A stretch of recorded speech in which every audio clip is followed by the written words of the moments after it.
Welcome in, everyone, to the Football Addicts Anonymous podcast. Mark's back from his hiatus from Friday. Chris should be on soon. He said he was coming on, so wait for him. But there he is. Look at that, right on time. Anyways, Always better with three. this weekend of college football was ridiculous. Upset Saturday was for real. For the first time this weekend or this season. So let's get into it. And I mean, technically we'll start upset Saturday on upset Friday. I call it Saturday shocker, but you're right. It started Friday. So Wake Forest, undefeated Wake Forest in the ACC 37-17 win in Charlottesville over Virginia. When you look at Brennan Armstrong's stats, they're not terrible. The thing is, if you're a Virginia team, you're not going to win throwing the ball 60 times a game. That's not Virginia football. That, and I don't think you're ever going to have a quarterback this good. I mean, I shouldn't say ever, but in the foreseeable future, you're not going to have a quarterback good enough to throw 60 times for 400 yards. When has Virginia ever done that? But I did caution Chris when we were picking the game on Friday that Sam Hartman is pretty decent at quarterback for the Demon Deacons. So, and I threw in A.T. Perry's name as well. He scored a touchdown in this game. So, I mean, they have some receivers at Wake. A.T. Perry and Jakari Robertson, those two specifically are really good. And like I said, Sam Hartman's not too terrible himself. Yeah, I was kind of shocked at how big the score was. Yeah. Thought Virginia was a little bit better team than that, but Wake Forest is apparently having a season this year. So, and they have a shot at the ACC now with Clemson and North Carolina having difficulties. Yeah. So, Mark, who are we going to go with on defense? Luke Masterson? Yep. For sure. 9 tackles, 7 solos, 2 sacks, and 3 tackles for loss for the Demon Deeks. Wake Forest, plus 3.5, covers under 71. Shocker at the Dome. Carrier Dome got it done on a Friday night at Syracuse. Game-winning field goal over Liberty, 24-21. And first off, I hated this because this was the first leg in my Hail Mary parlay for the weekend. Liberty money line. And second off, what in the hell was the offensive game plan for Liberty? They didn't have anyone that could do anything except for Malik Willis. Yeah. I didn't get to watch much of this game, and then I saw the stats, and I was like, well, 3 touchdowns. He only missed 5 times, but he only was able to throw it 19 times. What is going on? And then you see running back Sean Tucker, and they just dictated the tempo and possession with 32 carries on 169 yards. Yeah. New quarterback. That was, I think, the biggest factor in this game. It was not Tommy DeVito, who I name dropped on Friday, because Tommy DeVito is not good. But Garrett Strader got his first start. Passing wise, he sucked, but he added the element of the quarterback run game, which was very effective against the Liberty defense. And they, like Mark said, had no answer for Sean Tucker all night. Career night in terms of carries and yards for him. So, yeah, I mean, Friday night at the Carrier Dome got him. So,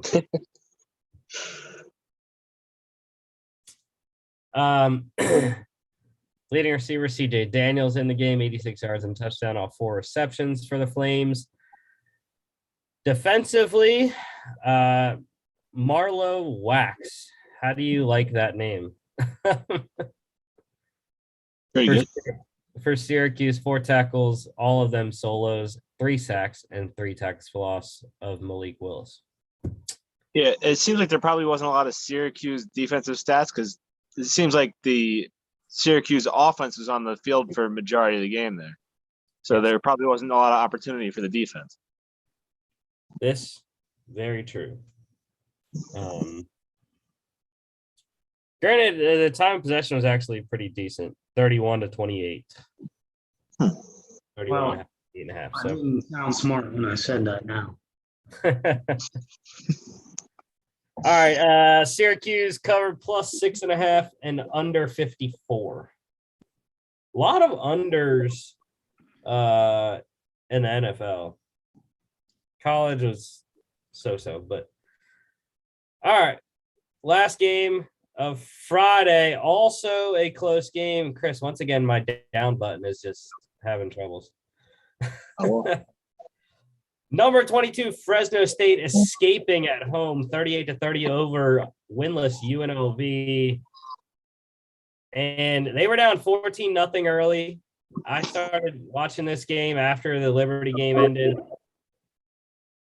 But, dude, I told y'all when Jake Haener beat UCLA, I mean, Jake Haener, man, he will be the reason that Fresno State can win the Mountain West this year. Him, and they have skill players too. Ronnie Rivers has not gotten, the rushing totals that we've seen out of him in the past, but the 3 receivers that Fresno has, my gosh, Eric Wheatfall, Jalen Cropper, and then Eric Brooks. Those 3 are just phenomenal. And Cropper was a beast in this game as well for 4 receiving touchdowns. Yeah, I was worried about this game and switched to it, like turned it on. Not being here Friday, we had a church event, but I was keeping up with it then. And I was like, oh my gosh, are they going to lose to an undefeated UNLV? And I'm like, stop worrying. You got Jake Haener, and they just find a way to win, and it's because of him. He is a tough son of a gun. Took a couple more big hits. And this one, UNLV, Brumfield got hurt initially at the end of the first half. Cameron Friel came in for a couple series. Brumfield came back in then and got them back in the game. It was close. And then Fresno went down and won it. But I was happy. I live bet minus 7.5 for Fresno State. So hit that one anyways. One of the few that I hit this weekend. But yeah, defensively, I'm going to go with Aaron Mosby for the Dogs. 3 tackles, 2 solo, 1 sack, 2 tackles for loss, and 2 pass deflections.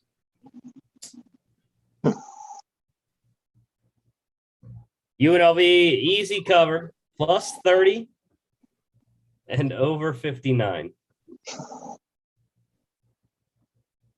Saturday, let's start with a blowout. Finally, an easy game that we expected to happen. In Nashville over Vanderbilt, 62-0. I texted Mark after it was 35-0 in the first quarter. And I'm like, Mark, they're going to score 100 points. I said, man, they're going to. And then right when we stopped talking, I looked at my wife and I said, you know what? They're going to play some backups. It's going to be 62-0. And she's like, if you're so sure, then why don't you bet on it? And I should have. Yeah. If they actually played the whole game, though, yeah, it definitely would have been well over 100 points there. I mean, they got what's that? 27 points from the backups. Oh, they did. So they scored, what, 28 or 35 in 8 minutes and 28 seconds? Let me tell you, this is what it looks like to really use your tight end in Brock Bowers. Dude, I don't want to hear about we've always used our tight ends because that's not true. Kirby is now riding that train since he's got a new OC. But if you would have used Nada this way, he would have had the same type of numbers. dude, Brock Bowers, I put him on my board last week in terms of players that I've been impressed with and I'm watching this season. The only issue is he's going to stay on the board for the next 2 seasons because he's a true freshman. So to have this sort of success early on in your career, your first season there is amazing, really. And he's the he's turned into be the number 1 passing threat that they have right now until they get some of their other guys back from injury. For a true freshman, he's a big target and athletic. Which big number 0 is coming back this week. I saw Darnell Washington is supposedly supposed to be back for Arkansas this week. But again, I know they took the starters out. And I know he only got 9 carries. Good average. Still, I'm waiting for the 100-yard game from Zamir White. And it hurts again that he's not the workhorse, giving him a workload that he wants probably. But it is what it is. These numbers, I don't know. Do they help or hurt JT's Heisman stats? Heisman. I mean, yeah, I think they look good, but I don't know. It's kind of tough because obviously in games like this, they're not going to play the whole game. And I don't know Georgia's schedule off the top of my head, but how many games are they going to play like this where he only plays like the first quarter or even the first half? Not any anymore the rest of the season. I don't think there's any on the schedule. The rest, there's one more actually. Charleston Southern, yeah. Who lost to East Carolina this weekend? Yeah, that's the only one that they'll probably get pulled from, unless they just. The only other one I could see going like this is Missouri. Yeah, well, I think that his performance in the time that he had in this game is fine. I think it helped his case more than anything. Not a bunch of defensive stats. I want to point out Keely Ringo, all the way from the state of Washington. The reason I want to point him out, his grandma actually comes into the place where I work and run as the director, and she uses our facility, and I've gotten to know her. And Keely's mom is going through some medical things, so I just love that. He's actually moved his mom down here to Athens this year, and I love that he's playing well and dealing with his mom on the side. Last thing, how about Lad McConkey? I had never even heard of that kid. Never. That's exactly my. I was like, who is this kid that's scoring 2 touchdowns, one on a 24-yard end around? I thought they went to an Irish bar and picked up some white dude in Nashville and was like, please come play for us. That's bad that we all thought the same thing, though. I was looking at these stats. I was like, who is that guy? Yeah, I mean, he's scrawny. He is tiny, but he got it done, dude. 2 scores. Like I said, 1 on an end around, so good for him. UGA did cover. They did cover for once. Minus 36 and over 54 by themselves. Number 6, Penn State, undefeated, 38-17 over Villanova, in-state rivalry. Nova got 2 BS touchdowns in the fourth quarter. Okay. It wasn't close. They're still not an FBS. Well, they were the number 9, I think, ranked FBS team. So it's not like it was a pushover. I think if you're going to schedule, someone like this is a great one because of the Villanova's going to play harder and tougher because of that in-state rivalry. Mm-hmm. Yeah. When I first saw this score, though, I thought, you just cleared it up for me, Rusty. I was like, 38-17 is a really bad score for this kind of game.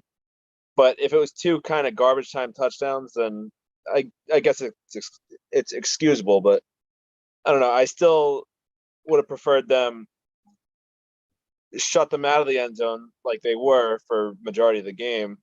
And then, because, I mean, regardless of what team it is, it still is an FCS school. So The two takeaways I have from this is that's a whole lot of yards on 19 completions for Sean Clifford. And that's what I've been waiting for from the quarterback position at PSU. And the second thing, I heard a soundbite from Villanova's coach. Some people were asking him how they prepared. And I love the story that he said. He said that his offensive line coaches all week when they were first team offense, the coaches held leaf blowers right in the faces of the offensive linemen to reciprocate the noise level in College Station. And I thought that was a great idea. And he said, and everybody on Villanova said that's probably the best, example of being in that environment. It was even louder, the leaf blowers. Yeah, 38-3 with about 14 minutes to go in the fourth quarter. Really, the majority of Clifford's yards came on 3 of his 4 touchdowns. And that's what Penn State has been this year so far. They haven't too many times driven down the field. It's more, all right, we're going to hit you a couple times with the run and then set up the play action, Jahan Dotson, Parker Washington, and the likes, beating you deep, which it's worked. And I think it will continue to work because they can do that. But yeah, Jahan Dotson, 52-yard touchdown, Parker Washington, 52-yard touchdown, and then Keandre Lambert-Smith, 83-yard touchdown. Those were the 3 big plays. And then also Parker Washington on a 23-yard touchdown. That was the other one that Clifford had. But yeah, Clifford, great game. I've loved what I've seen in his development from the horrendous year that they had last season to this year. He looks comfortable, looks more poised, knows what he's doing, where his outlets are. And yeah, I'm excited to see them play their next real game again. They've already had 2. That's the thing. I don't know any other college team that has had 2 real tests already. When they played Wisconsin at Wisconsin, and then they played Auburn. But gotta get by Indiana this week. Have to. It's at home. They're gonna be highly motivated from the week 1 loss last year. I think they can do that. And then it starts. Then it's at Iowa in Kinnick Stadium at night. And it could be a top 5 matchup. Currently it would be. If both teams win this weekend, it will be a top 5 matchup next week. So that one I'm scared about. That one I will be highly suspect for. But defensively, Forrest Rhine for Villanova, 11 tackles, 8 of them solos, 1.5 sacks, 2.5 tackles for loss. Love having those other 2 guys for Penn State on there every single week. Arnold Ebiketie, Temple transfer, and Brandon Smith, the linebacker. Villanova did cover because of those 2 touchdowns, plus 29.5 and over 53 as well because of those 2 touchdowns, getting it to 55.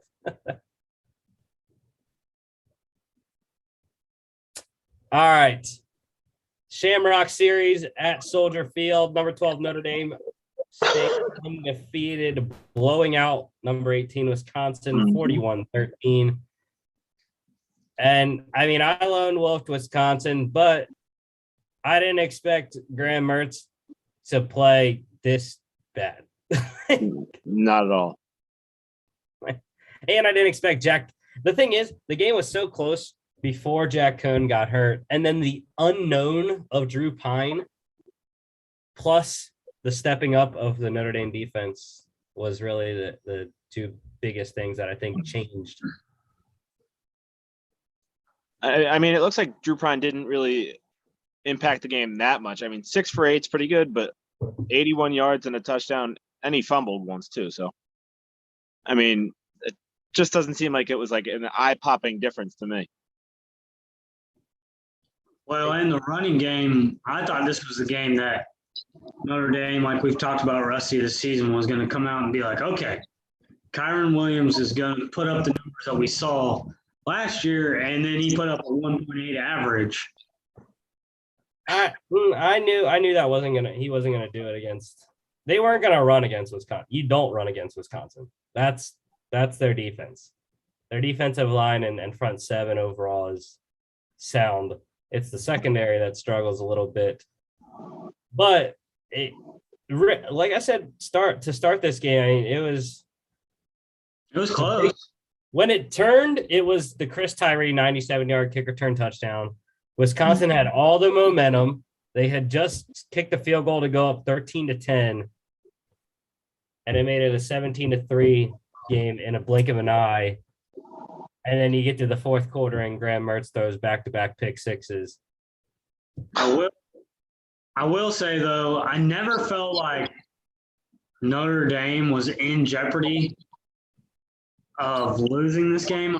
Obviously, with UGA, a blowout, I turned to this game talking to my buddy, besides you, that lives in Wisconsin.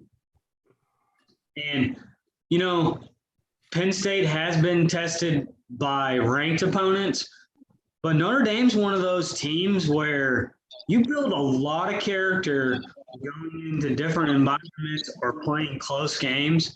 And the entire time I was watching this, I was like, Notre Dame's not even sweating. They are going to pull this off by a minimum of a touchdown. I didn't think it was going to be 41-13 thinking that.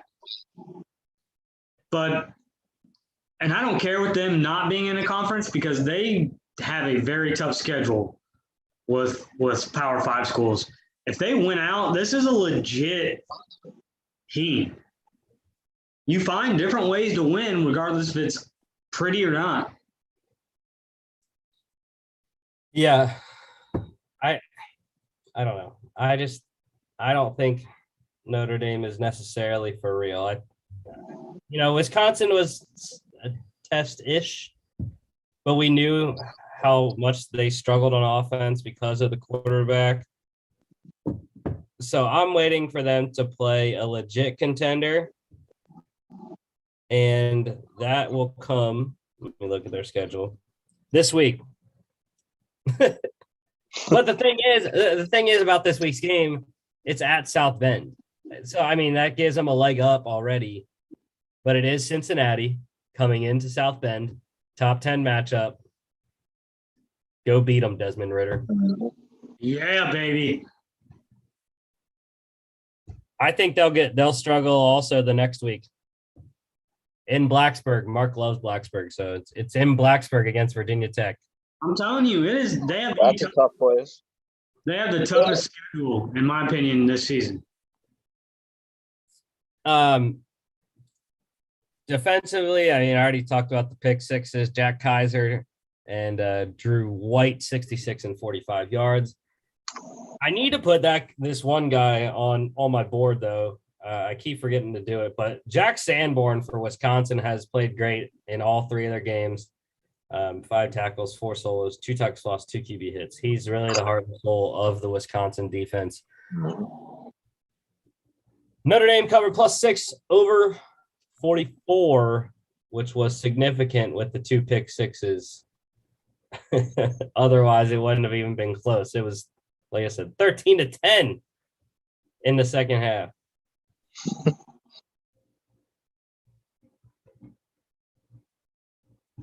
SEC LSU beats Mississippi State 28-25. All right, time to go on a rant. My first one of 3 games based off betting. So I had Mississippi State in a little 3-team parlay plus 2.5, right? So, they lost by 3. But I also had them in an underdog 4-team parlay that ended up not hitting because of Kansas State, which we'll talk about. But that one wasn't close. This one was. And the thing that I got the most mad at with this game is, so Mississippi State gets the ball back. They're down 28 to 10. They get the ball back with 11:30. Was it 11:30 to go? Is that the drive that they got the ball back? Yeah, they got it back with 11 and a half minutes to go. They go down 4:45, 12 plays, 75 yards, 4 minutes and 44 seconds. They score. It is now 28 to 17. They get the ball back again with 5:36. 5.5 minutes to go. They get the ball back again, right? Down 2 scores, 11 points. And what do? They take a 12-play, 66-yard drive, taking up 3 minutes and 43 seconds to score. They use their timeouts on defense to get the ball back already. They had 1 timeout left after that drive. And I was just like, what are you doing? They were in no hurry, with down 2 scores with about 4 minutes to go, 5.5 minutes to go. And you have 1 timeout. I think they might have had 2 to start the drive. But I was like, dude, you're Mississippi State. You run a spread offense. Go out there and run the ball really quickly. And they took their time walking down the field, 12 plays, 66 yards. Like, bro, you're down 11 points. You cannot count that you're going to get a freaking onside kick and you only have 1 timeout. It was just a shit show. I thought that was the worst clock management that I had ever seen. And I expected a lot better from an experienced head coach and Mike Leach. And then he challenged on the ensuing onside kick. It was an illegal touch because the kick only went like 5 yards and then the Mississippi State recovered, but it hit Mississippi State guy's hand first. And then he challenges that and loses his last time out that he had. It's like, it was the dumbest thing I've ever seen. And the worst clock management is stupid. I picked this game solely. I sent you the text message and I said, man, it's a toss-up. I'm going LSU in a revenge game. Because, coming off the national championship, they got beat last year, their first game. And so I figured they would find a way. And Max Johnson's 4 touchdowns were the difference. Yeah. It was – Chris, go ahead. I talked about it. I was just going to say, I picked LSU kind of for the same reasons Mark did. Also, because I feel like LSU obviously still has the pedigree, regardless of how bad they're doing. But I also noticed that the game plans for these 2 teams are completely different. Obviously, Will Rogers there threw 62 times, and Max Johnson only 27 times. But, Will Rogers, though, we say this, I feel like, a lot, but throwing it 62 times, completing it 47 times, that's 75%. That's a nice amount. But for only 371 yards, when you complete 47 balls, I feel like you should have closer to 500 yards there. Well, but that could just be me, but I don't know. Yeah, that was one of the other issues with that drive at the end. He wasn't taking shots. I think that was pretty much the thing the whole day, that they didn't take many shots at all. It was just dink and dunk. And I feel like that's not the way that Mike Leach has coached before. But also, the 2 other things were the turnovers for Mississippi State were terrible. The interception by Will Rogers was inside the 30-yard line of LSU. Same can be said for the fumble that what's his face had.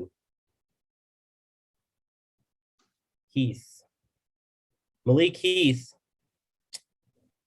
fumbled in LSU territory as well. So that's 2 drives. They could have gotten at the very worst 6 points total out of, which would have won the game. But also, the defense was pretty good all day for Mississippi State, except for 3 plays. 3 of Max Johnson's touchdowns, 64 yards, 58 yards, and 41 yards. You can't let up big plays like that and expect to win, especially 3 of them. So, yeah, was very pissed off of this game. I mean, when you look at all the stats, they would say a Mississippi State win. 12 of 18 on third down. They had 14 more first downs than LSU. They only lost the turnover battle. They were only -1. Penalties were even. They outrushed LSU, outpassed LSU, and they had the ball for 11 more minutes. Don't make sense, does it? But, yeah, you can see the dink and dunk by Jaquavius Marks's reception and receiving line. 9 receptions for 67 yards and a touchdown should not be a running back's line if you're throwing the ball down the field. But anyways, defensively, how about Damone Clark for LSU? 15 tackles, 8 of them solo. Sure. And Chris, I did not know if that's Taco's brother. I tried to look it up. I couldn't find anything. Randy Charlton for the Bulldogs. All right. LSU covered -1.5 and under 56. Close one by 3. Boston College in overtime, 41-34, stays undefeated. Another team undefeated in the ACC that has a shot now. Phil Dracovic has been out the entire season, I believe. I don't think he's played. I think he got hurt before the season. But Dennis Grosel, not terrible, but I mean, it's Pat Garwo and Travis Levy. Those two, 200 yards combined, 3 total rushing touchdowns. So I was on Mizzou, but and they had a chance. I think Mark texted me or our group chat about the 56-yard field goal to tie. It was a fun game to watch, I'll say the least. And I think we were all on Mizzou. Maybe that. No, I lone wolf Boston College here. Hey, good. I wasn't here Friday, so nice. Good for you. I mean, you're up there in, the Northeast, so. Mm-hmm. I don't normally like picking Boston teams because I'm all New York sports here, but I had to go with them this weekend, and it paid off for me. Yeah, I mean, Connor Bazelak had the type of game that I thought he needed to have with over 300 yards. It's just he threw 2 picks. That was detrimental to the team winning. And I don't think 72 yards, even at 4 yards per clip and scoring twice for Tyler Beatty. I think if Missouri's going to win, they need to have Beatty over 100 every game. Bazelak doesn't have to throw 300 every game, but Beatty's got to be the guy that gets the offense going. So, love the name for the Missouri receiver, Barrett Bannister. 5 receptions, 44 yards, and a touchdown. They also have another guy, Towski Dove. 3 receptions, 89 yards, and a touchdown.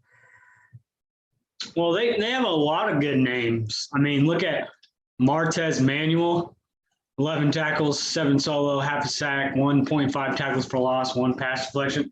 But then they have a linebacker named Blaze, too. So, some pretty sweet names on the Mizzou roster. Yeah.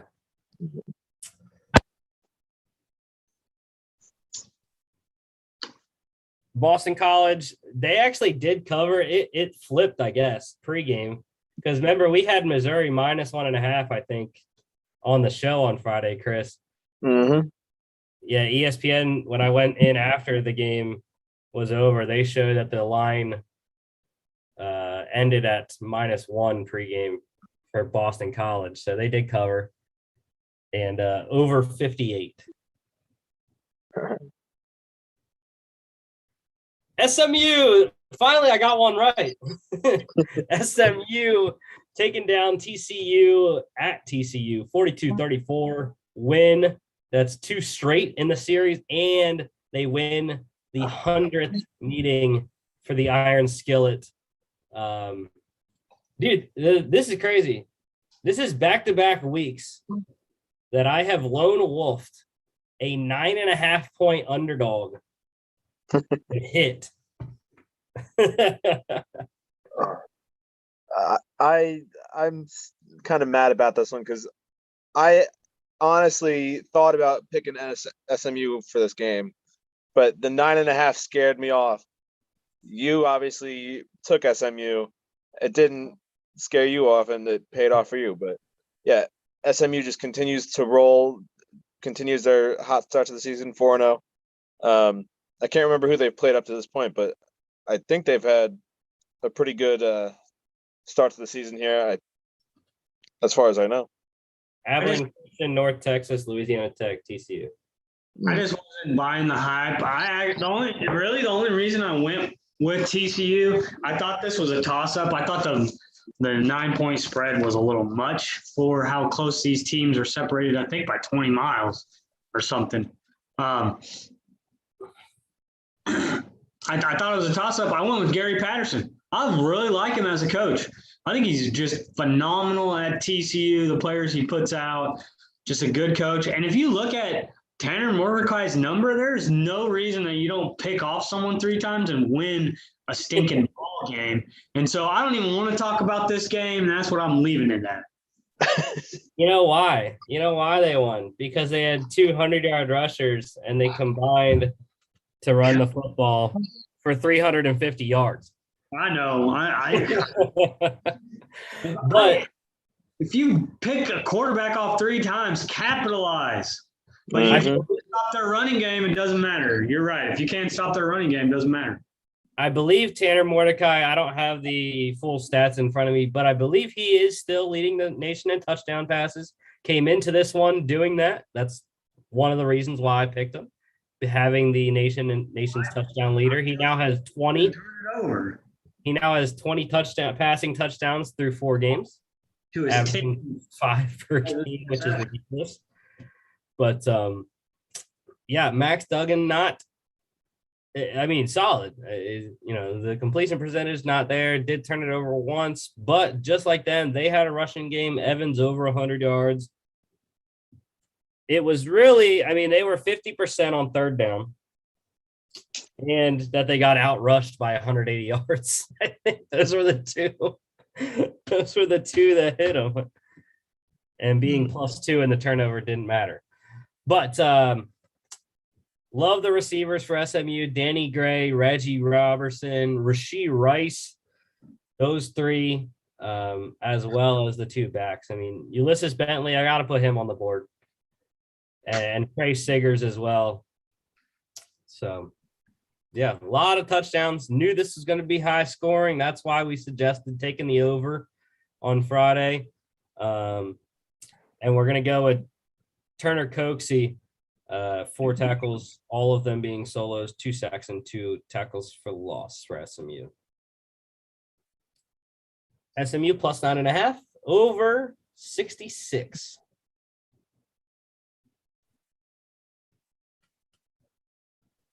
Number 17, Coastal Carolina undefeated, rolling 53-3 over UMass on the teal turf. Grayson McCall got pulled early, just like JT Daniels. Pretty decent day for him. 3 total touchdowns. Yeah, not much to say about the game. No. Nope. This is how the game was supposed to go, and it's how it went. So Coastal continues their dominance going back to last season, and Nothing else to say. One thing I thought of is JT Daniels' number because he was pulled early. So, like I said, this is a stretch where they can get their offense going. UMass, UL Monroe, and then at Arkansas State. Really got to prep up. They got App State coming up on the schedule in North Carolina. So they gotta prep for that one in about a month. I was excited. The highly likely combo both scored in this one. So great to see that. Javon Hiley and Isaiah Likely. So that will never get old, seeing the highly likely combo score.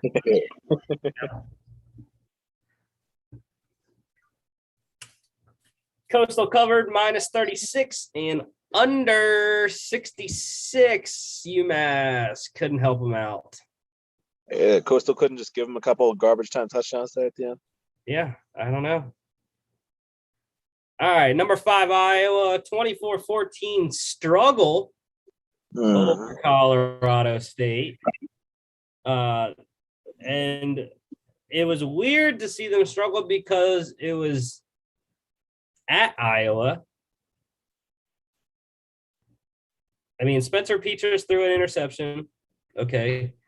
Biggest thing that I had an issue with, Tyler Goodson only running for 57 yards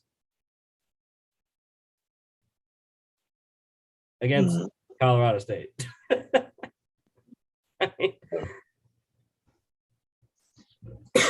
the team stats, yardage was similar. The crazy thing, he ran for 57 yards, which I hate college football because they count sack yardage as rushing yards. So Goodson ran for 57. Iowa overall only ran for 54. So that's a great thing to have. Turnovers were even. And I think the biggest thing that made it close, Iowa was only 4 of 13 on third down. That'll do it. And Colorado State, 11 of 23. That's not much better. Well, it's closer to 50% than Iowa was. Iowa was less than 25%. Yeah, less than 33%, I should say. But yeah, I mean, and they were down too. They were down 14-7. Yeah. At halftime. 17 unanswered in the second half. So I guess it was a good game for Iowa to come back like that. But again, Colorado shouldn't have been in that place in the first place. So. Colorado State's not that good. No. And I need more from Tyler Goodson. Mm-hmm. Sam Laporta, though, he is trending toward being the next Iowa tight end, though. I was about to, you took the words out of my mouth. I was about to say Iowa's got another promising tight end.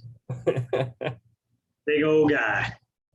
I mean, I love Trey McBride, too. Trey McBride's the only guy I know from Colorado State, really. I mean, I know Todd Centeio because I know quarterbacks a lot, but Trey McBride as well, he is on the Mackey Award watch list this season. Has not put up too great of stats, product of being at Colorado State.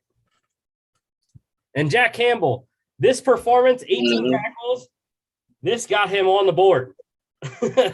He is officially on the board now. So 18 tackles, 7 solos, and 2 pass deflections, but a lot of great defensive performances, both sides. This one. Colorado State covered plus 23.5, under 44.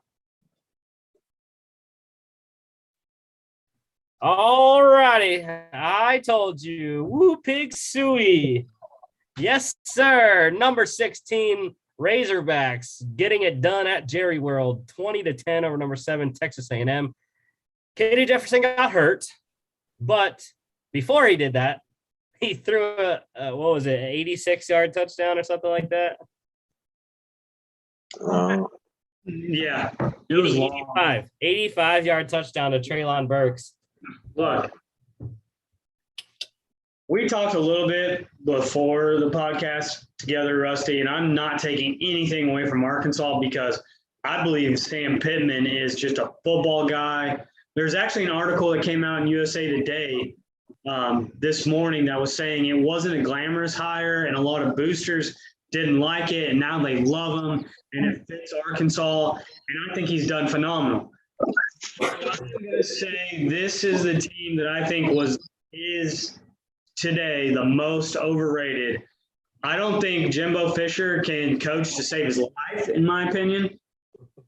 And if they would have gave Isaiah Spiller 24 carries, they would have won this game. I'm just telling you that right now. Like, it is the stupidest thing that he didn't have 25 to 30 carries in this game. And the reason that I picked him to win, because I actually, in my gut was like, I don't know, dude. Do you trust A&M? But I was like, no. I trust the one player that I think is the best player on the field when he has the ball. And they gave it to him 12 times, and he runs over the defense. Yeah. They're not going to win. Does he not want to win there? That's my question. Jimbo Fisher's stupid. Stupid. I wish I was Stephen A. Smith and had that platform. Why did they just give this man an extension? Yeah, with a young quarterback, I mean, you're not going to win throwing the ball 36 times. And a guy that only has started this was his second start in his career in Zach Calzada. But yeah, I mean, the Arkansas defense was great all day. They did most of Isaiah Spiller's yards came on his touchdown run. 67 of it came on his touchdown run. I still would have just. Yeah, feed the ball to your best player, especially when you have an inexperienced quarterback, like you just said. But yeah, we'll have to see. We'll have to see the Arkansas UGA. One, how healthy is KJ Jefferson? Because it can go south real quick based off what I saw from their backup quarterback, who only threw it, I think, twice maybe. Once. He threw it three times. Yeah, Malik Hornsby, the freshman. For one, he's not big at all. He's pretty scrawny. He is fast, and that's why he ran 6 times for 12 yards, because that's really all he could do at this point in his development. But a lot of defensive stats, but I've got to go with Bumper because of his name. Bumper Pool, baby. 8 tackles, 5 solo, 1 tackle for loss, 1 pass deflection. You go, Bumper. I'm going down to Trey Williams. 4 tackles, all of them solo, 2 sacks, 2 tackles lost, and 3 quarterback hits. That's a big game, but I just love Bumper. And you also have the other AJ Green, one of the many AJ Greens that there are out there. There are a few. Yeah, I was thinking about that. Yeah. The Traylon show, Traylon Smith and Traylon Burks, as well as KJ Jefferson, they are the offense. We'll see if they can do anything against the.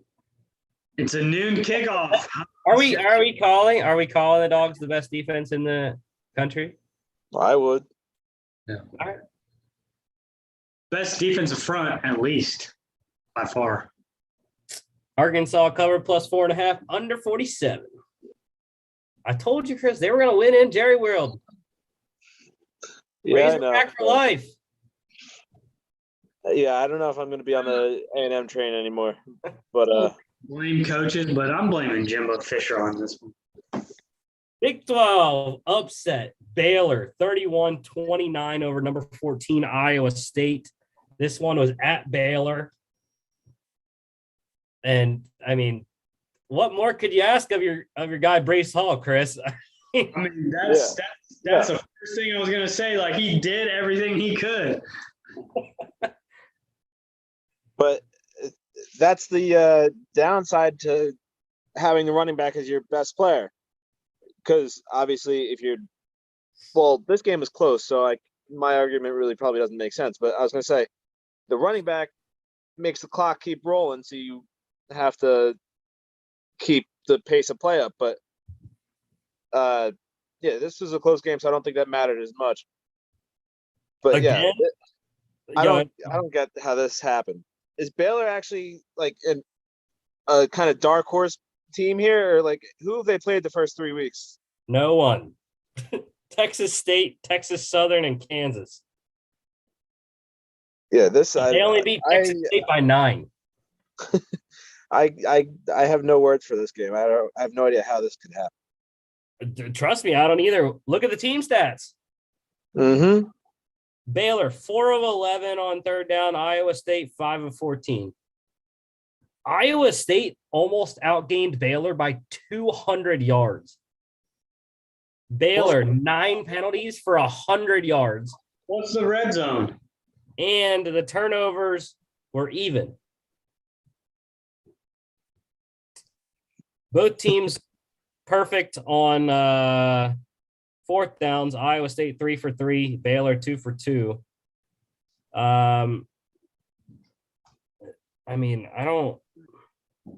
That's why Iowa State settled for field goals. Yep. Mm-hmm. There's always one thing that you can circle. I mean, that has to be it, because when I was watching the game, whether it was on the scorecast, I'm like, why is this so close? I saw the same thing, this team stat lines. And I'm like, what's going on? Yeah, they settled for 3 field goals in the game. One from 40, 38, and 39. But I forgot to put on here, I didn't catch it.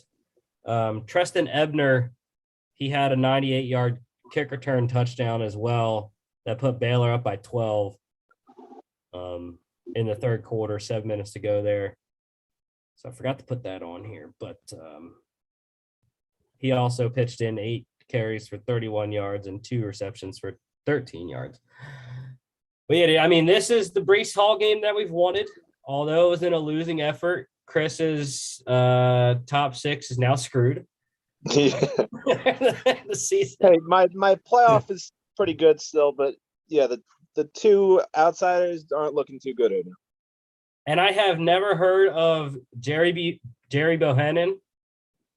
So, I mean, I don't know. He didn't play that great. I mean, 73% is really good. 2 touchdowns is great as well. Scored on the ground, turned it over once. That's fine.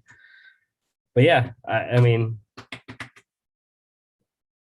wouldn't say Matt Campbell's on the hot seat because he's done so much with the Iowa State program, but with how many experienced players they were returning this season, they should not be 2-2 and should not be losing to an upstart Baylor team that hasn't played anyone of relevance.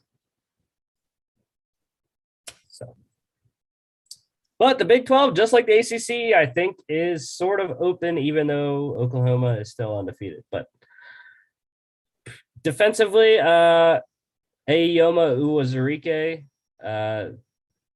3 tackles, 2 solos, 1 sack, 2 tackles lost, and a quarterback hurry.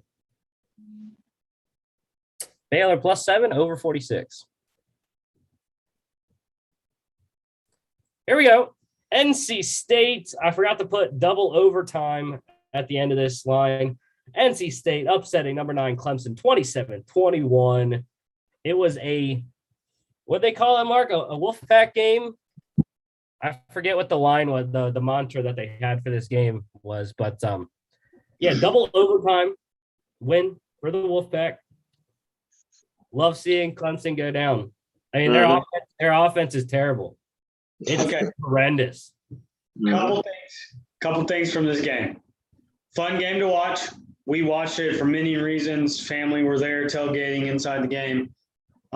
Shout out to Uncle Battle getting his birthday present for NC State. Big time high school ref in North Carolina. But I looked at Charlotte at one point and said, surely Clemson's backup is not this bad. And Dabo's a smart enough guy that I think he would change, because we saw him change from Bryant to sunshine in the middle of the season and have Bryant leave the program. So you're telling me that no one is able to play better than DJ has lately because he's looked terrible this year. So those are a couple takeaways. Great game to watch. Quarterback play. Third thing, this is only I thought Clemson had like a longer streak. They ended a 5-game losing streak to Clemson. They hadn't beat a top 10 team since 2012. So let me reiterate this, people. It's a Power 5 beating a number 9 team. Stop storming the field. And what a douche that your coach is smoking a cigar in the interview. I mean, if you beat the number 1 team or number 2 team in the nation and like Georgia's drought in the national championship or drought against Alabama, but it was only 5 games and you beat a number 9 team, like act like you've been here before, please.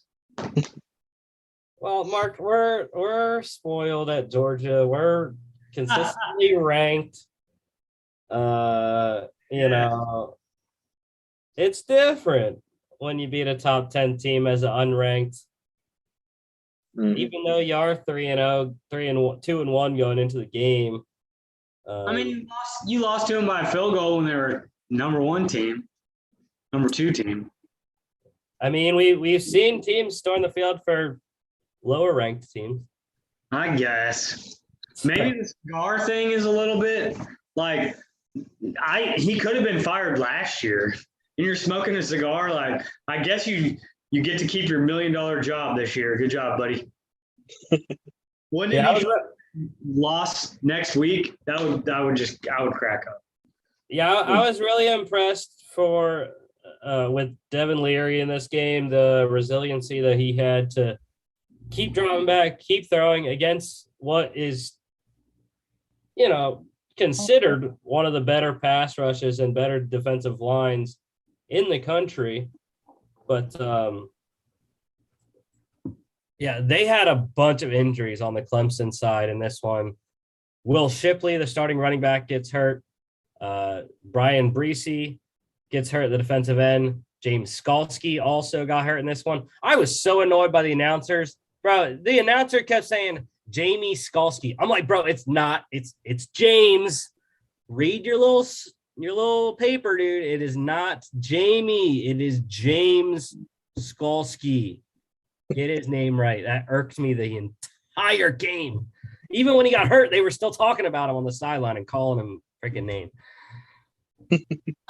But anyways, I was happy to see this happen, even though it counts as a loss for us. But it's fine. I would have took that. That loss is fine. Fine. Yeah, we're all in the same boat, so it didn't affect the standings really at all.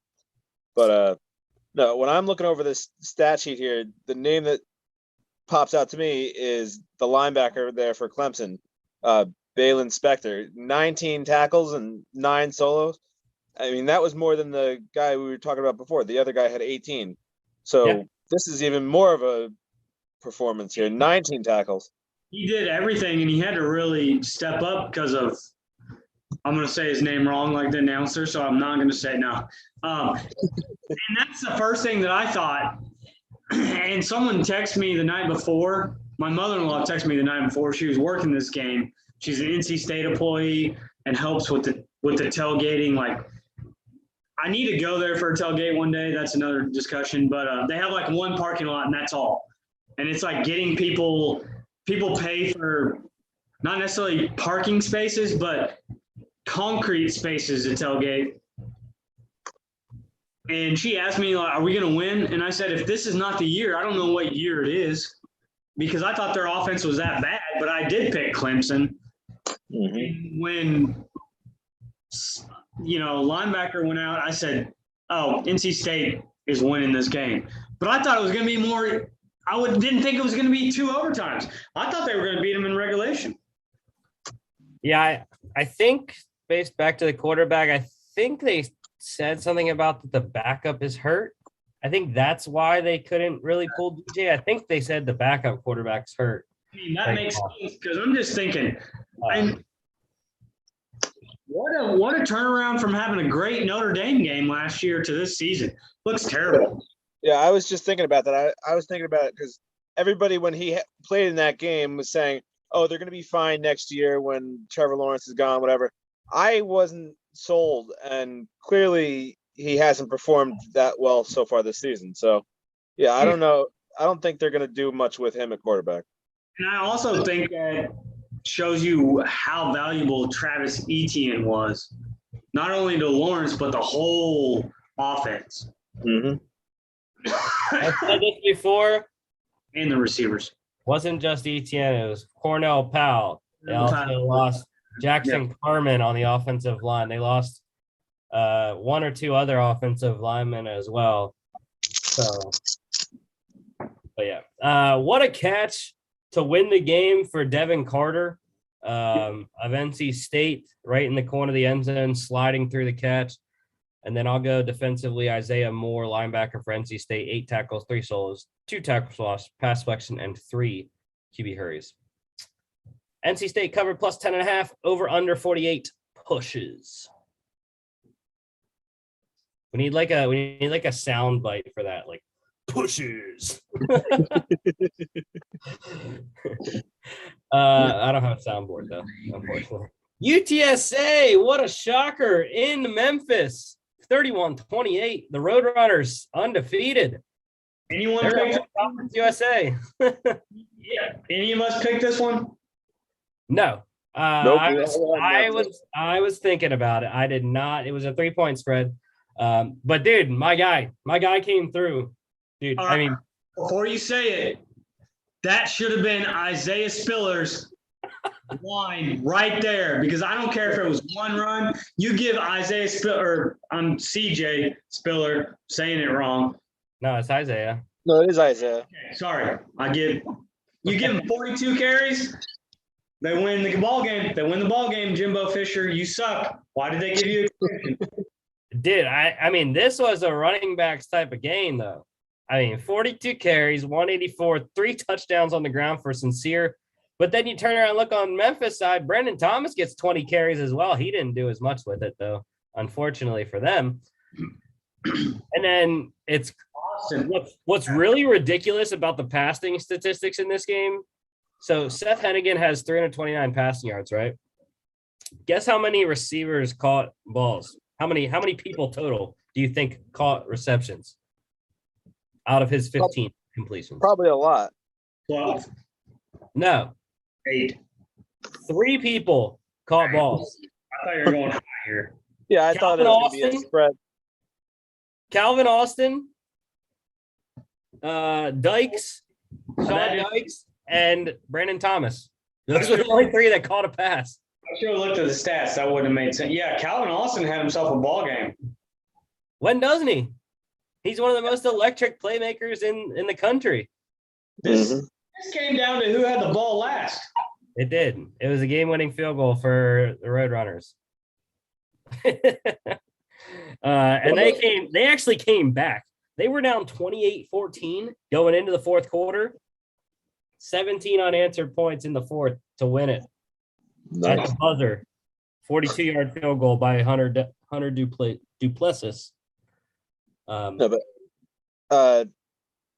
already kind of talked about him, but how many big plays did McCormick have? Because he has 184 yards or whatever. I'm sure he had a couple 20-plus yard plays there. I don't know. His touchdown runs weren't that long. 12, 8, and 1. So that's only 21 of his 184 yards.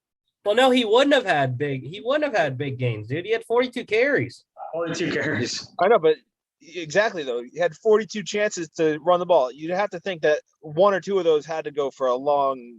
Not with only 184 yards. Yeah. And averaging 4.4.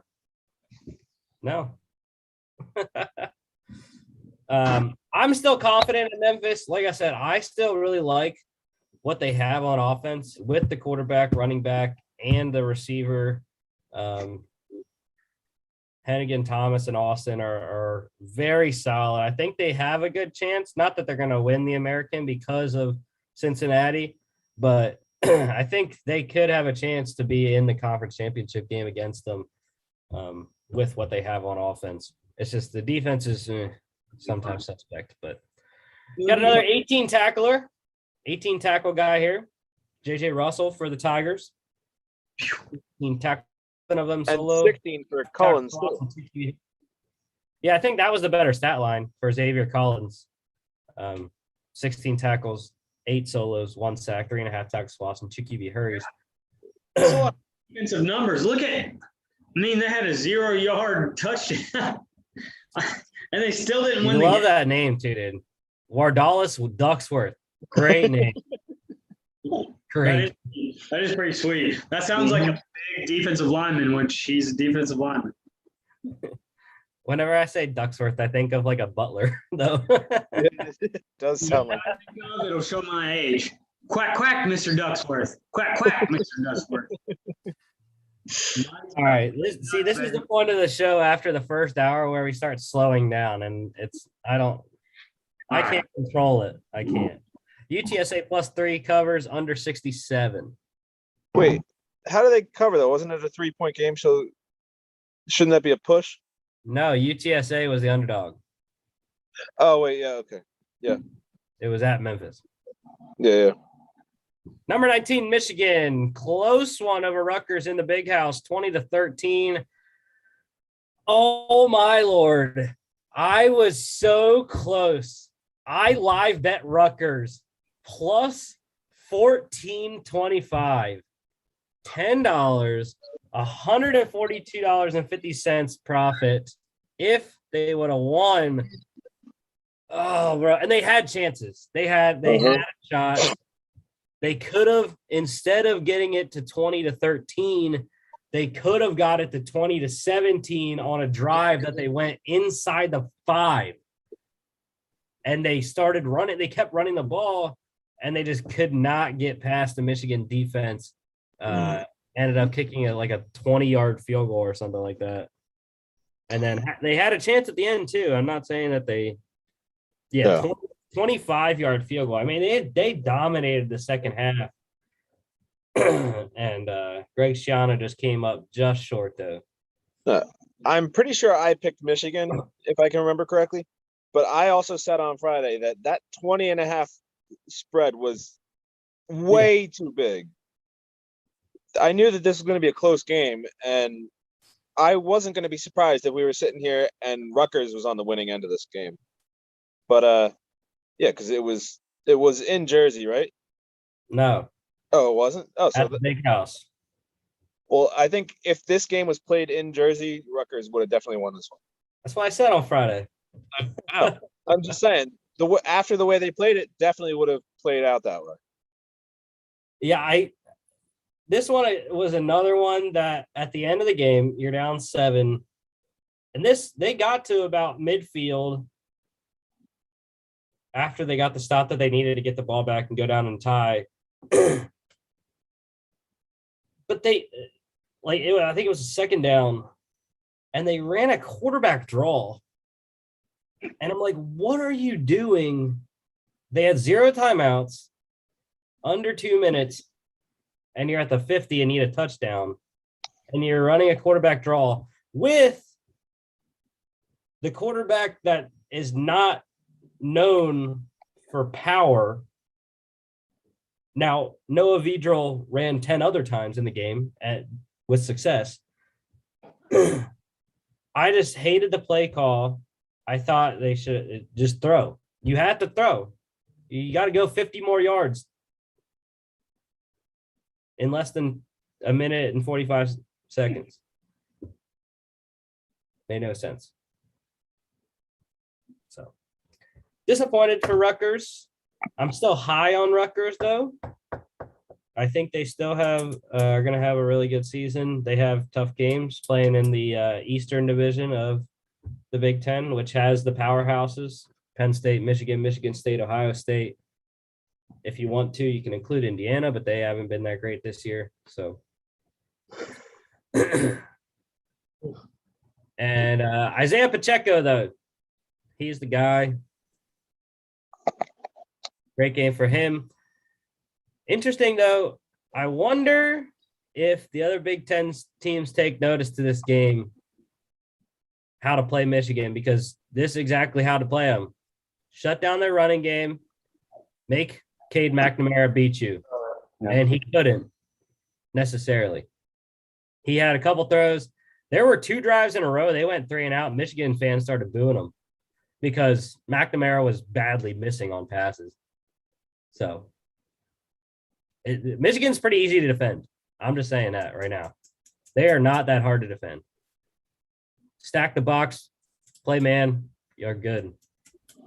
I've always thought that was the issue with Harbaugh at Michigan is he can't find himself a quarterback. Yeah. Defensively, I'm going to go Daxton Hill for Michigan. 5 tackles, 4 solos, tackle for loss, pass flex, and 2 QB hurries. Rutgers cover plus 20.5, under 50. Another one that was close and probably should not have won. Number 23, Auburn beating Georgia State 34-24 at Auburn. Bo Nix gets benched. They should not have won this game, and Georgia State's coach had a very real opinion about this. If you haven't read it, people go and read it. And I agree with him to some extent. Yeah, Bo Nix gets benched. LSU transfer TJ Finley comes in, wins the game. But yeah, I mean, this one was ugly. Two really questionable calls. One call to get them into the red zone area range. That sounds more like a field goal. But, I mean, it's about time, though. Someone bench Bo Nix, right? Can we talk about that without talking for an hour? I mean, when I heard he got benched and then I looked at his stats, it didn't seem to me that the statistics warranted the benching necessarily. Under 50%, I understand. But he still threw for 156 yards. Granted, he didn't score, but he didn't do what he had been doing and turning the ball over. So I thought that was an improvement at least. They were down the entire game almost. 24-12 at halftime. Yeah. 22.4 QBR. That's like some Justin Fields stuff we're going to talk about later. Like, come on, guys. Yeah. I mean, the thing is do they have a quarterback issue now that Finley won on the game? You know, it's Well, the one person that you don't see on here is Tank Bigsby, which is a integral part of their offense. And I think Georgia State, we've talked about it in the past, they all are 1-3, but they were a team that has always run the ball well. And I think they knew how to contain him, and that caused problems elsewhere for Auburn. Yeah, I mean, I was thinking about putting him on here because he was only 2 yards short of Jaquez Hunter, 18 carries for 60 yards for Tank. But Jaquez Hunter was the official leading rusher for Auburn, so that's why he's on here. But Tucker Gregg for the Cats, great game for him, 150 yards on the ground, touchdown. Unfortunately, in a losing effort. But, you know, now Auburn is in flux. I mean, they got to go to Baton Rouge this weekend, play LSU. That's going to be a hard one to pick. That's going to be a hard one to pick. And what's crazy is they moved up in the rankings by 1 spot after this shit show of a game. I don't know. Smoke Monday, your guy, Mark. Smoke Monday, 4 tackles, 3 solos, tackle for loss, pass collection, and a pick 6, 36 yards to the house. NFL caliber safety. And then also what really started the Auburn comeback, the 22-point fourth quarter or second half, 1 score in the third, 2 in the fourth. The blocked punt, and then Barton Lester recovered it in the end zone for the Tigers. So Georgia State covered plus 27.5 and over under 58 pushed. Number 24, UCLA beat Stanford 35-24. first road game for UCLA, first home game for Stanford this year. I don't even And know. as much as I hated Stanford, or as much as I hated UCLA the first couple weeks, I was happy. They got me money for this game. They covered for me. It was looking bleak. And then they went down and scored a touchdown. And I was like, thank you. Thank you, DTR. Thank you. I don't even know who I picked in this game, to be honest. I think we all on UCLA. All on the Bruins, yeah. I rolled with somebody. Hey, well, the running game is still, in my opinion, propping up Dorian Thompson. That's just my opinion. It got the job done, and that's why you see them being 3-1. Oh yeah. I mean, I did see him play a lot better in this game. 4 total touchdowns, over 60% completion, 251 yards, pretty decent. He wasn't as effective running the ball. That's like a 2-yard average. Yeah. But, I mean, Zach Charbonnet, he's been on the board since like week 1 and returned to prominence after a really bad game against Fresno State. But I think Stanford has something, though, in their quarterback. I think Tanner McKee, if they can get some stuff around him, I think he could be pretty good. Yeah, he definitely wasn't the reason that they lost this game. He had a great game. Well, I don't want to say great because the completion percentage wasn't the best, but 293 and 3 touchdowns and 42 yards on the ground, that's a great stat line. And obviously no turnovers there for him. So, yeah, that's a great day for him, but obviously he wasn't enough. I mean, you guys mentioned the run game for Stanford was not there. So, and they pride themselves on running the ball. Yeah, I'm not sure if Austin Jones is hurt. He has to be. I mean, because Austin Jones is by far their best running back, but he didn't record any carries, so I'm assuming he's injured. What year is Tanner McKee? I should know this. I mean, I don't. I have to look, but ESPN has him on as a sophomore. So again, that's not fair. I did think it was a sophomore. I think they have, like you said, I think they have something there. Again, friggin' ESPN with not putting redshirt tags on guys, so I don't know if he's a redshirt sophomore or a true sophomore. With COVID and everything, but I think Stanford has something there if they can build around him, like you said. Kyle Phillips, 100-yard receiving game for the Bruins. For the Cardinal, Elijah Higgins, 100-yard receiving game there. And I'm going to go with Thomas Booker for the Cardinal. 10 tackles, 3 solos, sack, tackle for loss, 1.5 tackles for loss, and a QB hurry. Quantrez Knight, though, dude, he's been on, I'm pretty sure, every UCLA game that we've had. Yeah, I was going to say, that name sounds familiar, and you can't really forget that kind of name. Yeah. UCLA covered -4. Like I said, I had them on that. Under 60 by 1 point.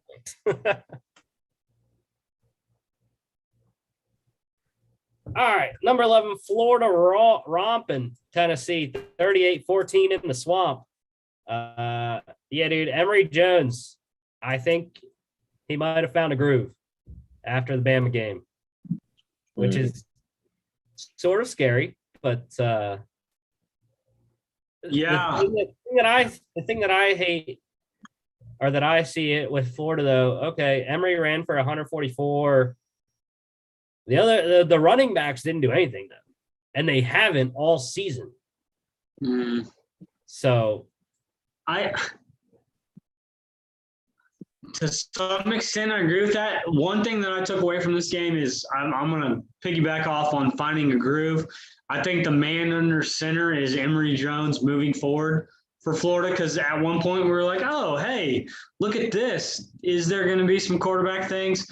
But you only give 17 carries to your running backs, but who's going to argue with anyone that has 4.5 and over carries from 2 different people? And to me, what I'm doing is I'm comparing this to Georgia, and you want Zamir White to have more carries, and we still have a quarterback or running back from committee, and I don't think that you get into a groove. Yeah. Now they haven't. Tennessee's not the well. I mean, that's not fair to say because Tennessee is a maybe a better placemaker than Vanderbilt, and they've played Alabama. And I think this is, in my opinion, shaping up like, let's say we take care of business Saturday, right? We got Arkansas looming, even though they're a West team. Even if you lose against them, then you have one loss. That Jacksonville game is shaping up to be a lot more than what people thought after seeing Georgia the first two games. Or the first game beating Clemson. Yeah, I was happy to see Tennessee-wise, I was happy to see Hendon Hooker get all the snaps at quarterback. I think that was much needed. And I that's what I said on Friday that I thought they would do because Joe Milton was not the answer.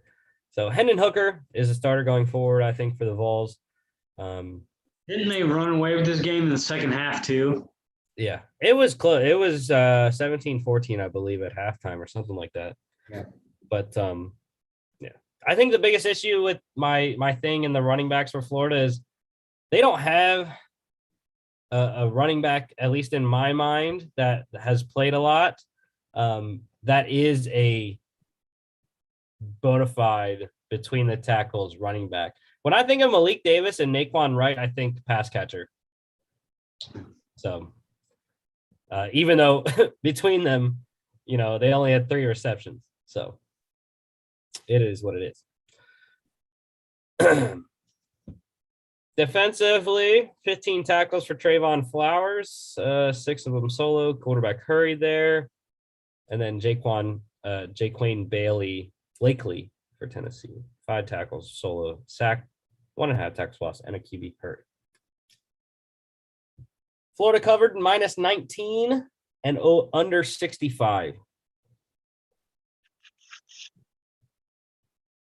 This was another rant that I have. Number 20 Michigan State beating Nebraska 23-20 in overtime. Saturday. Yes, and you both saw my text. I will not use as colorful language because I don't want to get thrown off of this thing. But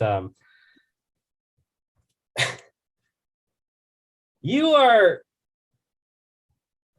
in overtime. All right, just 20-20 game. You're in overtime.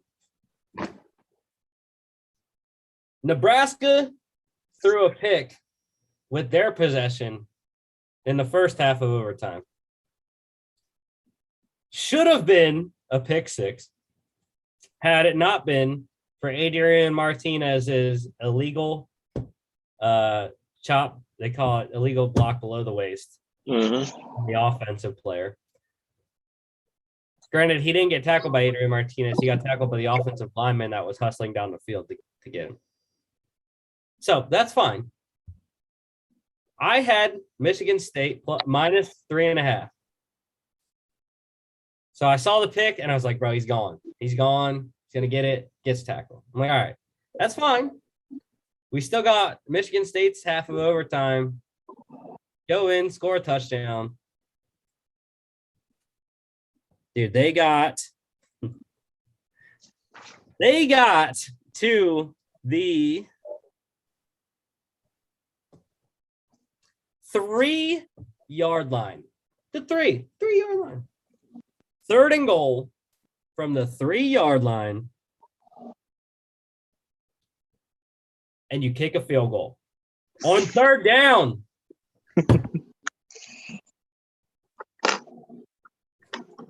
I used the word that starts with a P. It's a word that lots of words that started with F. Called out Mel Tucker because I understand why. But dude, throw some and punch the ball in. It's 3 yards. If you don't get it, kick the field goal. Mhm. But it's 3 freaking yards. And the first 2 plays that they had,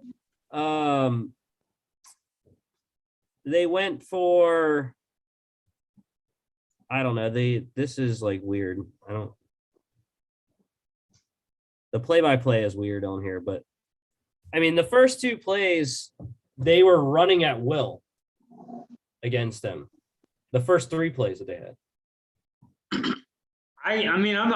What you're putting down, I agree. I do. I didn't think it was going to be this close. And then after they won, I was able to breathe because I was going to be mad about this game. But then I thought to myself, they're like, it's like 2 different forces you see in movies, right? Hollywood writes these scripts, and someone is changing the whole culture of their football program. They've had this whole sex scandal with that Larry Nasser up there, and you get your alumni who did really good at Colorado coming from Georgia. And then on the flip side, you get an alumni that killed it at UCF and has laid an egg since he got to Nebraska. He's in trouble because of COVID violations and practice violations. So he's coaching his butt off to save,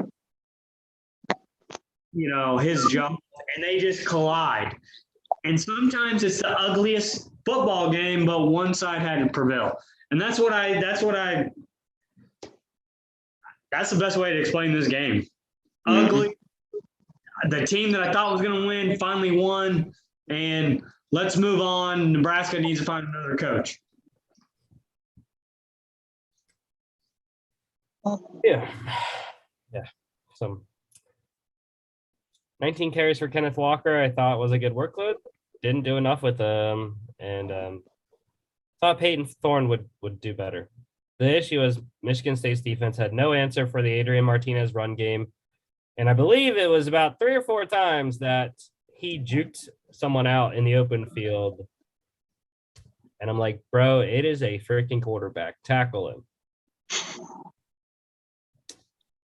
Defensively, going to go with Jacob Panasuk. 7 tackles, 2 solos, 2 sacks, 2 touch loss. Both defenses were very good in this one. 60-yard punt return touchdown by Jaden Reed. Really the only reason that Michigan State won, because they were down 20-13. His punt return tied the game. All right. Nebraska plus 3.5 covered, under 55. Big 12, Oklahoma State beating number 25 Kansas State. This was at Oklahoma State. Will Howard got hurt, I believe. I can't recall if he got hurt or if he got benched because he was playing so terribly. Jaron Lewis provided a little bit of a spark, wasn't enough though, and Deuce Vaughn definitely not enough. Not a great game at all. The only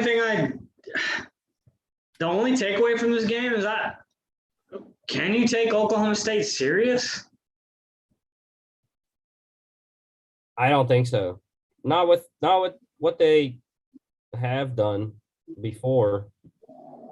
I'm still hesitant about Oklahoma State. It was an ugly game. It wasn't fun to watch. I got mad. I mean, you have a 99-yard kickoff return. That is amazing. I know there were injuries. You've had injuries. You're not expected to be in this place, but yet no one's talking about Oklahoma State and like someone like Chuba leaving after last year, and you're still not talking about them. And so I don't even know how to dissect these two teams. It's weird. Well, Kansas State is only Deuce Vaughn. The only way they can win is Deuce Vaughn. 2, Oklahoma State. I was surprised. Spencer Sanders proved me wrong. He played very well. And Jalen Warren as well, Mark's cousin. Jalen Warren. I said on Friday that I don't know who's running the ball for Oklahoma State. and he showed me that he is the one that's running the ball. So Didn't text me until before kickoff and said, "Hey, I'm starting," and I'm like, "Well, I don't think I picked you. I don't remember because I don't know enough about either of you stinking teams in the Big 12 that may no longer exist anymore. So go out and run your heart out," and he did. yeah, helped that Malcolm Rodriguez defensively for the Cowboys got a fumble recovery for a touchdown in the end zone.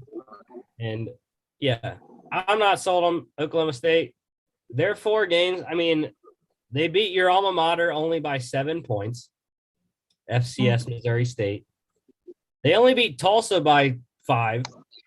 And Tulsa's not good this year.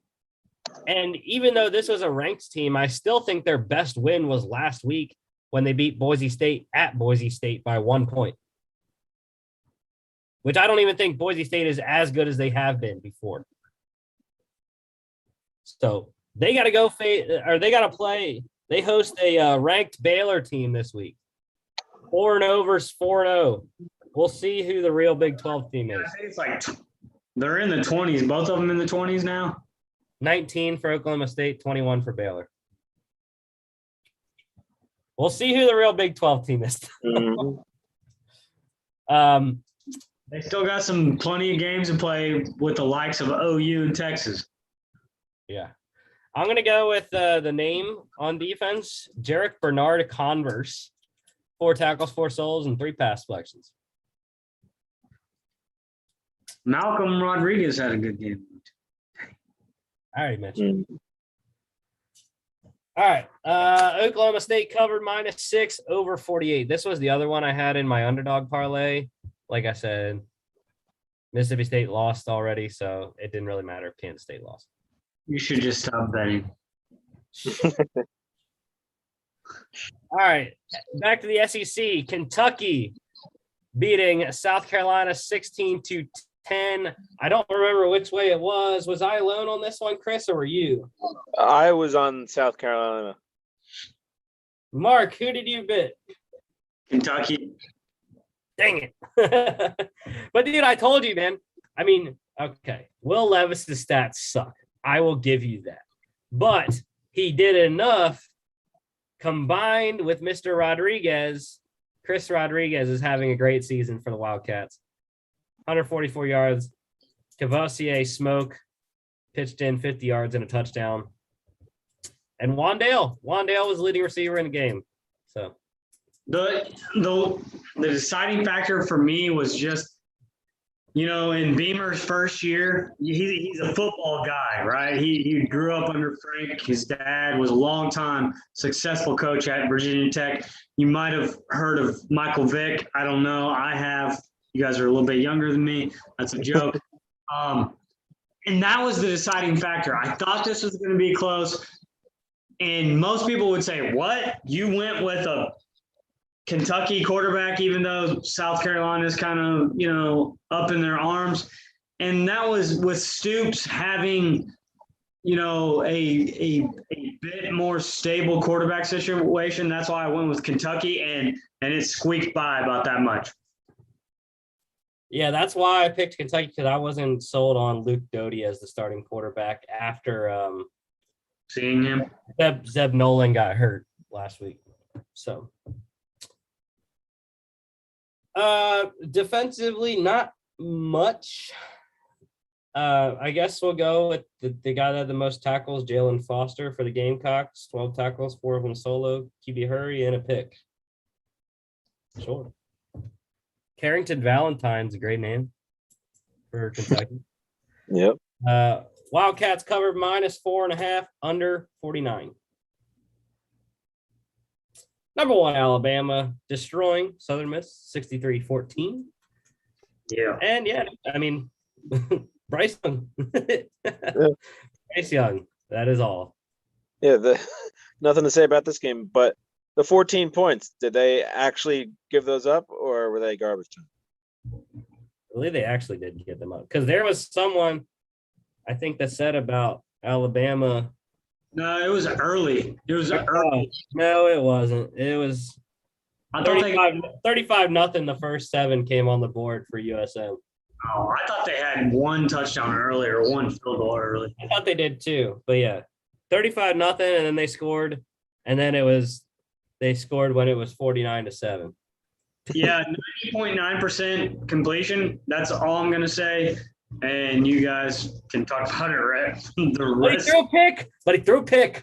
I know, but sometimes that happens when you're up and you're like, can I make this throw? Oops, threw a pick. Yeah.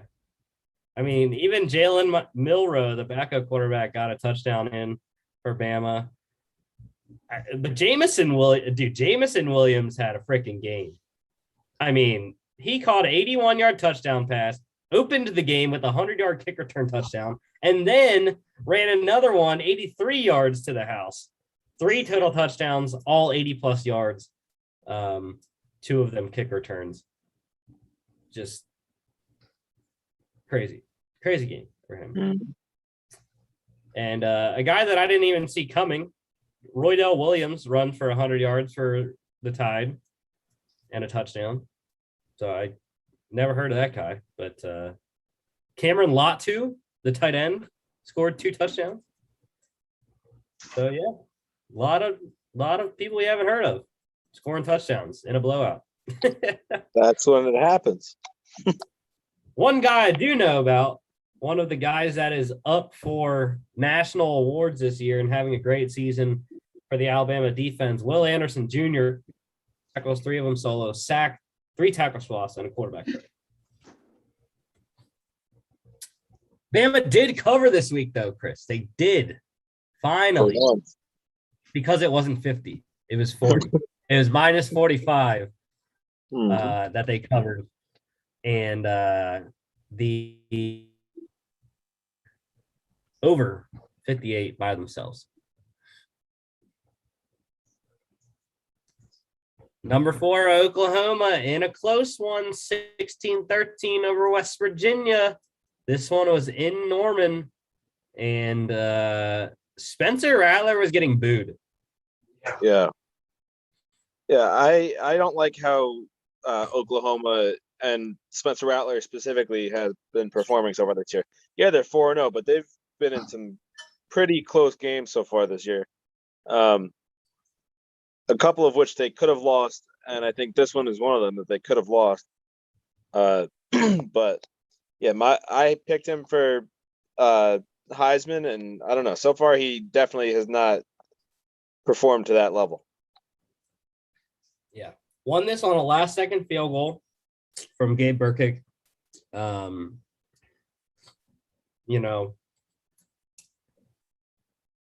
don't think Spencer, specifically in this one, played terribly.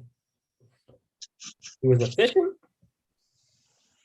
averaging a little less than 10 yards per throw per completion. Did score once, did throw another interception, though. Jarrett Deggy looked worse, but I've never been a big Jarrett Deggy person. So, it is what it is. I thought West Virginia really did a great job defensively. And who's their coach up there? Brown? Yeah, I think so. Something Brown. I don't know. I can't think of the actual name, but yeah, Brown. No, Neil Brown. Neil Brown? Is that it? Mm-hmm. Yeah, he took over after Holgerson went to Houston. I think they did a great job defensively preparing for this. And again, I'll say it just like the Rutgers game. I said this on Friday too. If this is in Morgantown, I think WVU gets the win. But it was in Norman at night. I think what I was high on Oklahoma was the other side of the ball this year, right? Because I have them in the championship. Was they're supposed to be improved on the other side of the ball. He put better coaches around them. Lincoln Riley's a quarterback with whisper. So I thought, okay, Rattler is going to be better this year. I never thought he was as good as Kyler or even Jalen as a transfer. but I thought he would blossom with a better defense. And the defense isn't better, guys. I mean, it's better because, look, they probably would have gave up, 21, 24 to West Virginia and lost this last year. But Rattler doesn't – I think for me watching these games, he is not as skilled as the previous quarterbacks under center at Oklahoma. They've been spoiled, guys. Mayfield, Hurt, Murray. He's a good quarterback. Any university would want him, right? But he's not that level yet. That doesn't mean that he won't be even his senior year, but he's not at those guys' level. Sad thing for West Virginia, they had chances. I mean, their 2 field goals in this game, They could have closed them. 25 and 21 yards. Yep. So, I mean, that puts you inside the 10 on both. And even Oklahoma's one of their field goals, their first one, 28. That was an opportunity to score touchdown instead. But West Virginia covered plus 17.5. I had that one straight up. I knew that was going to happen. So under 57. Moving forward, though, be wary of Oklahoma.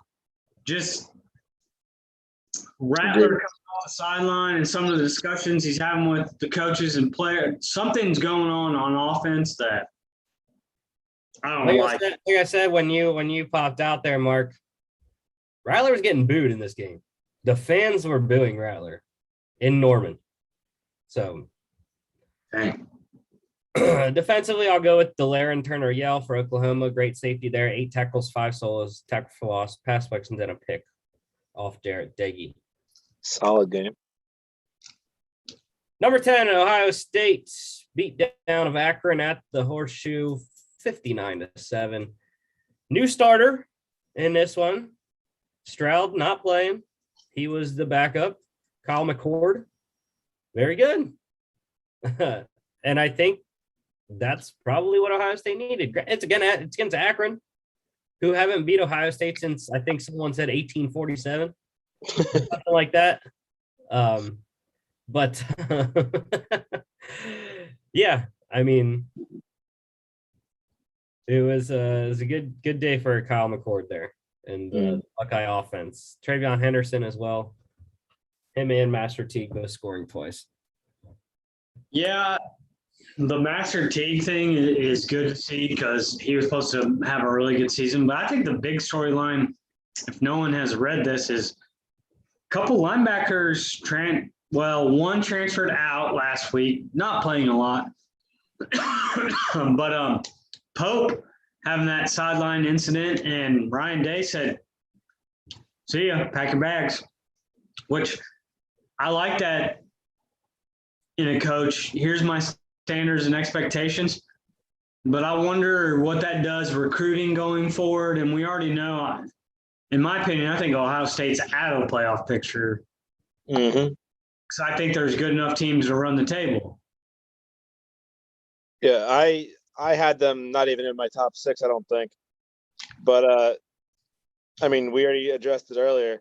My my number 5 and number 6 team haven't been doing too well, so I wouldn't be surprised if they sneak into one of those spots. But yeah, I still don't think that they're good enough to make the playoff. Yeah, 1894, the only time Akron has ever beat Ohio State. 12 to 6. Yeah. That's terrible. They were pretty close. You know what's crazy? They got beat 62-0 in 1892. And they also lost when the pass was invented. the only game that was played in this series, that's a 9-game series, was the only one in Akron. December 5th, 1891. Ohio State wins 4-0. Must have been snowing in Akron that day. But yeah.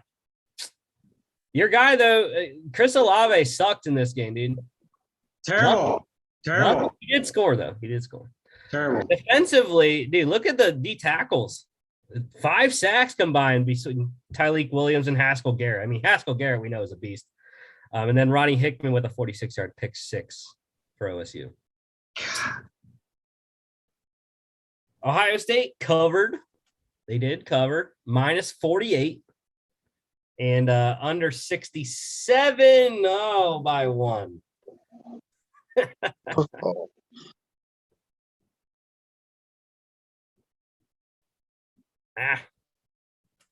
Georgia Tech. I don't know why I wrote it on the script as Georgia State, but Georgia Tech blowing out number 21 North Carolina. What a game from Jeff Sims. Not really. it was not really. I mean, him running the ball. That's what got it done. Even those numbers, I have to say this. Even Sam Howell's numbers, you'd look and go, well, besides the fumbles, take that back. Yeah. But 3 touchdowns, 306 yards. You only miss 8, or no, not 8. But I mean, that would be on track to. Hey, there's another Heisman game if you're winning conference games. But man, I think I saw that video. This has nothing to do with the stats on the screen, and I'll say it really fast. The video, if no one has seen it, at the beginning of the season of Georgia Tech's coach, he is changing that culture, and he's got something going on in Atlanta that they haven't had for years. Yeah, I think that was one of the biggest factors too. Is this was at home for the Yellow Jackets. They got a game in Atlanta, so it really helped, I thought. And once again, it's just another game that is leaving me wanting more from the Tennessee transfer, Ty Chandler at running back. He's had 1 out of their 4 games. I think he's given me enough to confidently say that it was a good game. But most of the other games that Ty Chandler has had, his stats have not been where they should be for what I thought was a really great transfer that they got from Tennessee after losing both running backs to the NFL. So I will say this. I got someone sent me a link this morning. I deleted it, but it was really funny. It was a humorous sports post. And they said UNC is the team that when you're taking your family on this vacation and you want to know the top 10 restaurants in the location that you're going to visit, and you go, okay, I'm going to go somewhere between 1 and 10, but I don't want to go to 1 because it's too expensive, and 10 is going to be the worst. North Carolina, coming into that season, was that restaurant that you picked, and then they didn't have the offensive linemen show up. They had 3 rounds, 3 guys lose on the offensive side of the ball, and you go, oh, that wasn't a top 10 restaurant at all. Yeah.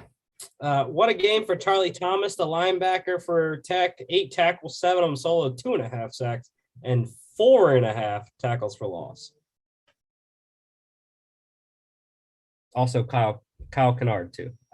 You can see his stats there.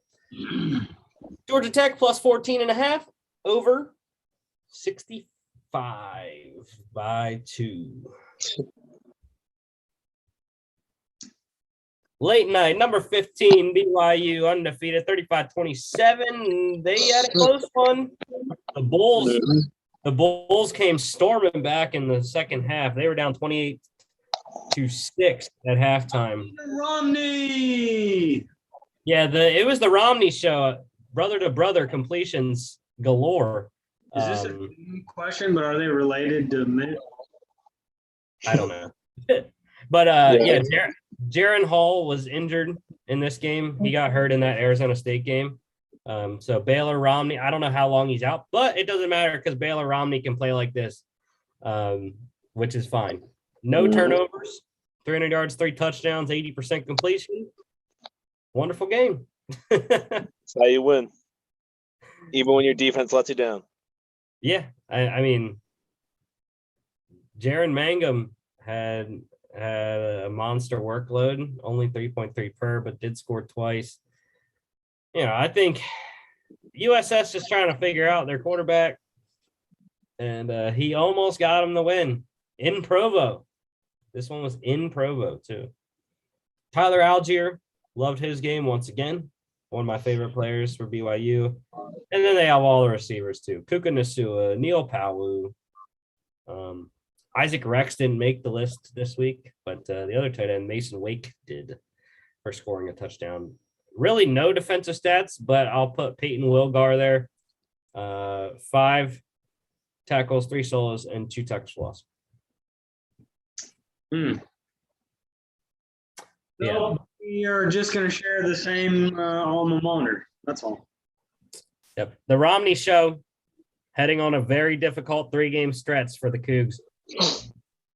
At Utah State is going to be a monster game this weekend. It's on Friday, which is we've seen Utah State on a Friday night at home. We saw what happened to North Dakota when they went in there. I'm not saying I'm picking them yet, but they got that one. Luckily they host Boise State and they don't have to go to the blue turf. They host them. And then they go to Baylor. Whether they are a real Big 12 team or not, like I said, we will see when they play Oklahoma State this weekend. USF did cover plus 24 and over 55. Last FBS game here, number 3, Oregon beating up Arizona 41-19. Anthony Brown, the completion sucked, but 206, 20 yards per completion, 3 touchdowns, didn't turn it over, clicked in 41 on the ground. That's fine. Was it a lot of downfield passing or something? Like, that is a really bad completion percentage, 10 for 21. Yes, it was. 63-yard touchdown to Jalen Redd. And then otherwise, 18-yard touchdown to Spencer Webb. Those were the 2. His other one was only 9 yards. So, but he got 63 on the one. How about Bennett Williams, though? 8 tackles, 6 solos, 2 interceptions, and a touchdown on 68 yards. That's a big time play when your quarterback, like we're talking about, has some odd numbers. Yeah. Arizona State actually got a safety in this one. Mo Diallo got a safety for them. So that's why it was 19 and a weird score. But yeah, Oregon keeps rolling. We were talking about the one game from before. I think it was the Clemson game or whichever game where the one team had such better, or no, it was the Iowa State game, I think, right? Where the one team had such better stats, but they still lost. This one, Oregon didn't have that great of stats, but they blew out Arizona still. Yeah. To me, that's crazy. Well, it was literally Oregon was up 24-7, so there was some doubt. And then actually Arizona scored the next 12. Because they got a field goal to end the first half, make it 24-10, safety, and then a touchdown. And then that was it. The fourth quarter, 17 unanswered for Oregon, including the pick 6. So.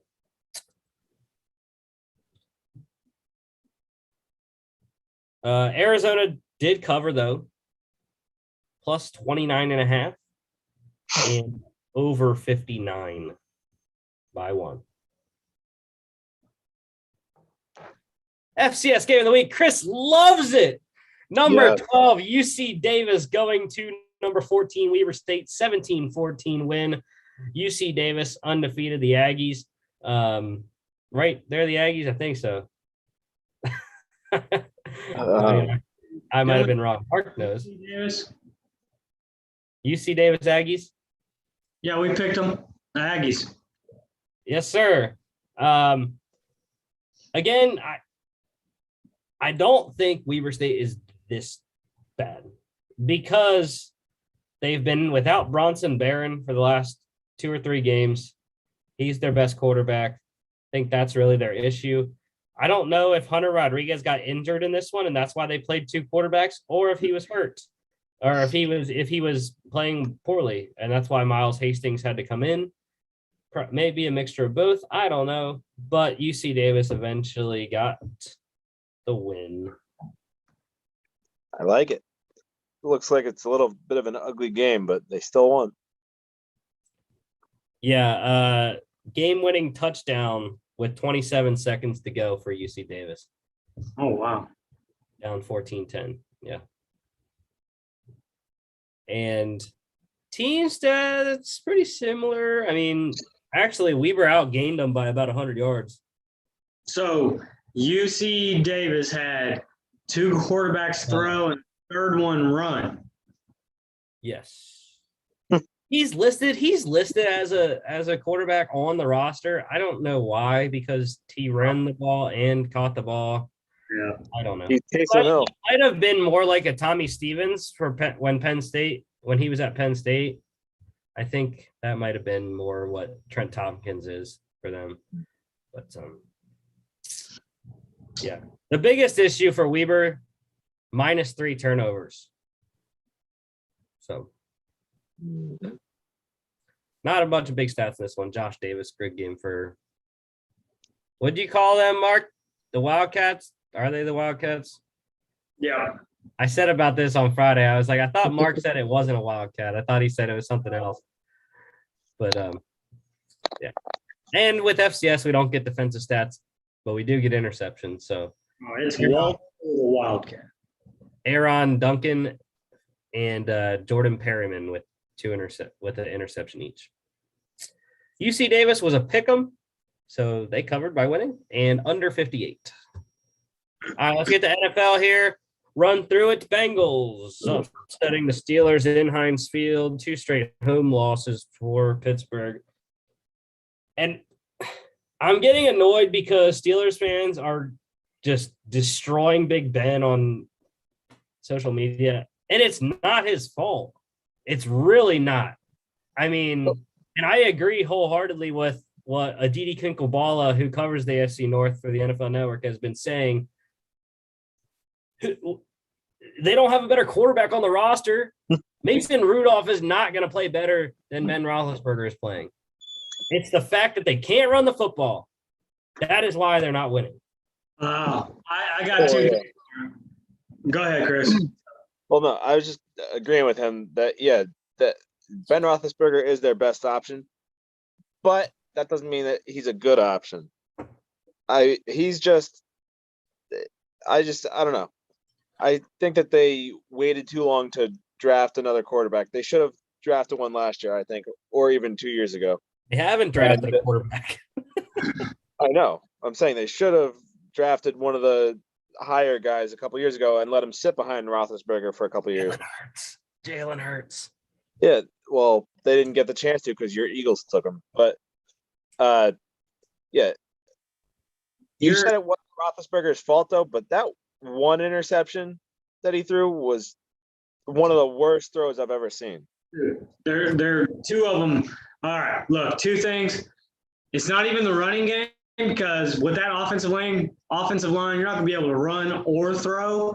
In my opinion, your offensive line is terrible, which leads to the stat that they are now in 3rd place for the longest streak of a sack every season, and it's going back. I think I saw the stat today, or heard it on the way home, on the way to the podcast, and they've had a sack the last 12 seasons every game. And 75 games, yeah.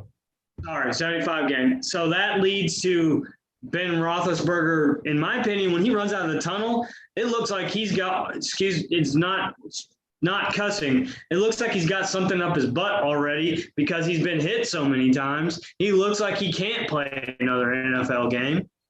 And I'm going to piggyback off what Chris said. You guys should have drafted a quarterback in the waiting, and maybe they thought that was Mason. I don't know. I actually think the Steelers are now going to be behind the 8 ball in the division because you do have Lamar Jackson, you do have Baker Mayfield, you do have Joe Burrows moving forward. I think this is the 4th best team right now. If these injuries keep coming up on defense now this season moving forward, and you're going to have to find out who your freaking quarterback is. Yeah. And the other thing I wanted to say too is, did TJ Watt's injury really make that big a difference? Like, do you think if he played, they would have actually won this game? No, maybe by a field goal they would have lost. Maybe.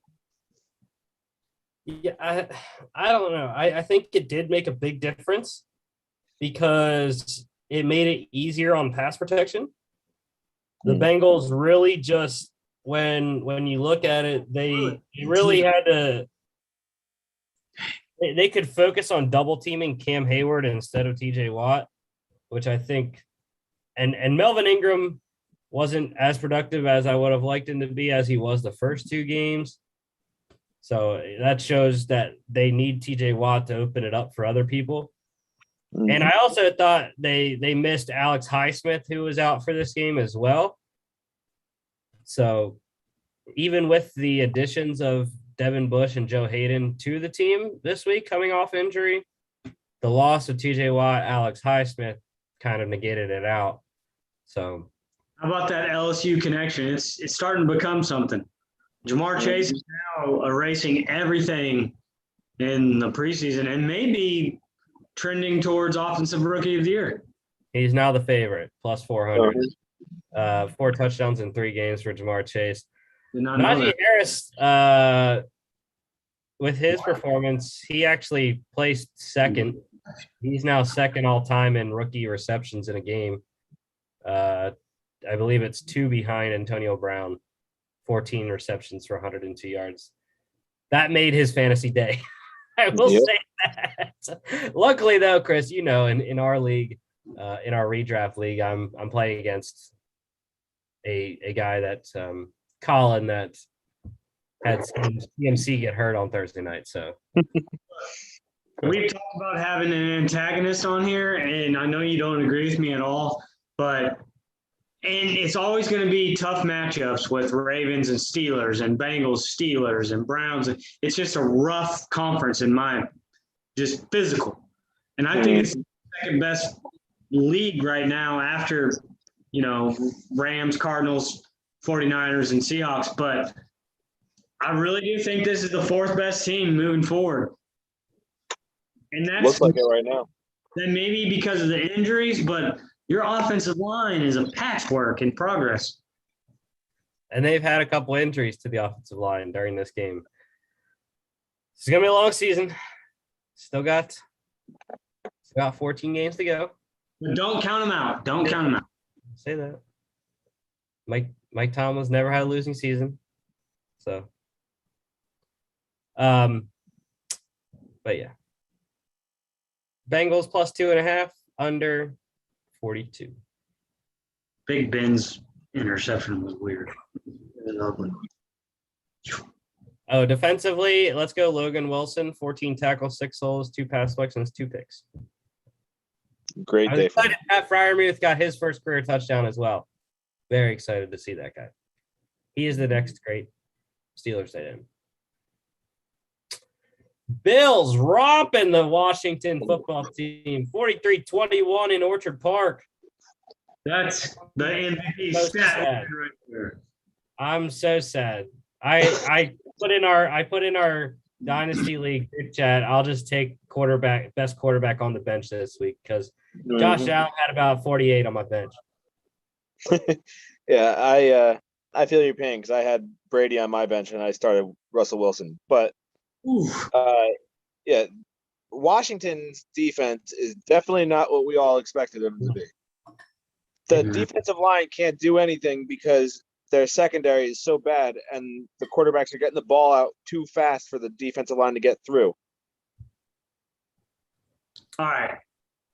Bills 2 wins. Who are they against? Washington and Miami. All right. Not exactly world beaters at this moment. Both blowouts. the Steelers were a playoff team last year, but I think that first game was more like, okay, did we play enough people in the preseason? And so all I'm saying, two things. That's the MVP type stats that you and I picked Josh Allen as MVP. Mm-hmm. Also see them trending in the right direction, regardless of who you're playing, because it's the NFL, right? It's high caliber people. It's not Vanderbilt on the other side of the ball. These are NFL people on both sides of the ball. And so I see Buffalo trending in the right way. Have a stink game, your first game, get in the groove, and move on. Dude, I gotta start starting Cole Beasley in fantasy. Oh, from man. now on. I am starting him, so. Josh Let's Allen go. loves Cole Beasley, dude. Uh-huh. And there's a couple of teams now that slot receivers are the man. Also, I had a lot of Hunter points coming Renfrow out a of the little game, bit later. But for Washington, I don't take anything away from this game. Besides the defense sucks, secondary wise. It was tough. It actually was. It was neck and neck for a while. I am still a believer in Taylor Heineke. I still like him. He scored 3 touchdowns. You know, you score 21 points, you're usually somewhere close to winning in a normal game. The turnovers were bad, but other than that, I think Heineke played very well for against a Buffalo defense that has, played out of their minds the last 2 weeks, shutting out Miami. And, they gave up 21, but still, it was a lopsided game at that point. And, Sanders has been really good the last 2 weeks, too. Yeah. So, all I got to say is thank God for that 73-yard touchdown to Antonio Gibson. Right. Because if he didn't get that, he would have had a terrible fantasy day. He got, 13 points off of that one play. And I think he ended the day with like 16 or 15, something like that. So, yeah, if it weren't for that one touchdown, he would have had a really terrible day. Yeah, 12 for 31, which is 2.6 average. That's a terrible day for a running back. So, yes, thank you for that long touchdown to him. Yeah. Defensively, I'm going to go with Micah Hyde, 5 tackles, 4 solos, tackle for loss, 2 pass selections, and a pick. Buffalo covered, -7, over 46. Almost by themselves. Yeah. Browns destroying the Bears, 26-6. Yeah. So you want Justin Fields, do you? You see me shaking my head because that's the only thing I want to talk about besides Austin Hooper. To me, I keep looking at these stats going, okay, are you ever going to get in a groove with Cleveland? And I like to see Odell have some catches, but my gosh, what's not on the screen is he was sacked 9 times, and that is not. They're on the screen. I'll talk about the defense. I will talk about the defense all. That's not all the Bears' offensive line's fault. Now every analyst like Orlovsky and who was one that was huge on this, David Pollock, is said, I have not taken anything away from Justin Fields' athleticism and moving forward, but there's a reason that Andy Dalton is starting, and that's because Justin Fields holds the ball too long, and you saw it. Mm-hmm. Yeah, I don't remember the exact stat, but someone I saw on Twitter today said about how many times he held the ball more than 3 seconds, and he held the ball for more than 4 seconds on a bunch of occasions as well. That's way too long. Yeah, you cannot do that. And have 4.5 sacks every game.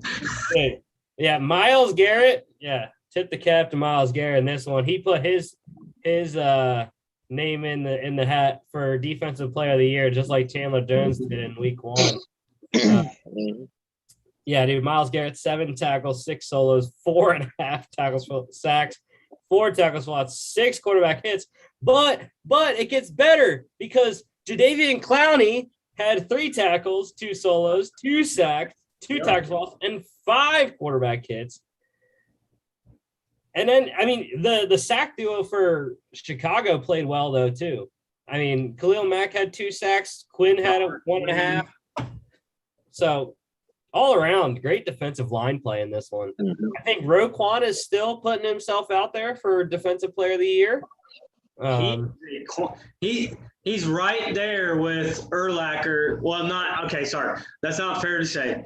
He's establishing himself, if he can do it, longevity as you know, people in Chicago, Ditka, Urlacher, Singletary.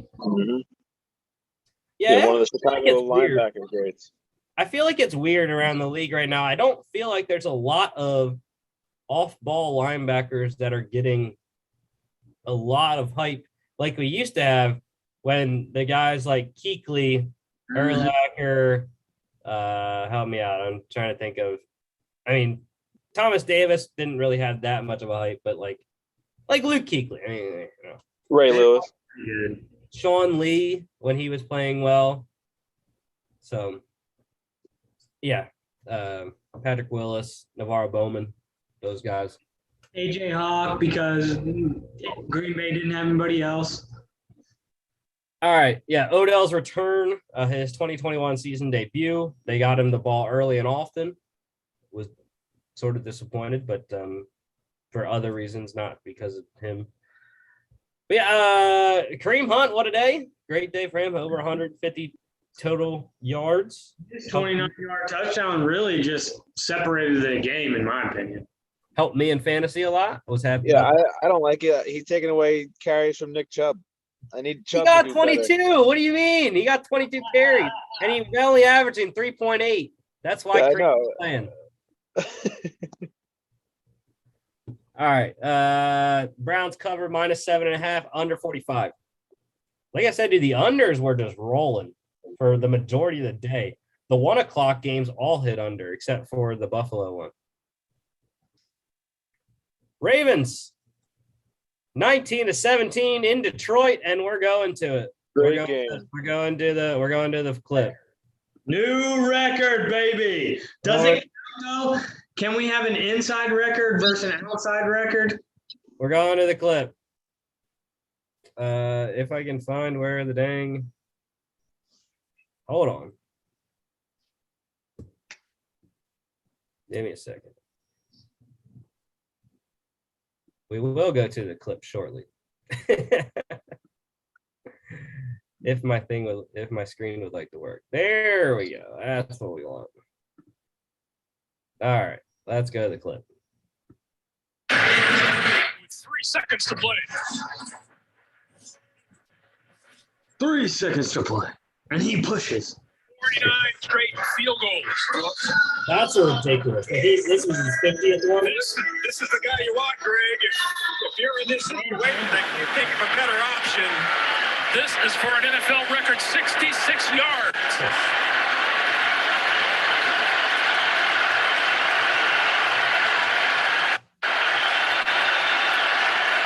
How loud it was in Detroit, too. On its way. Get there! Get there!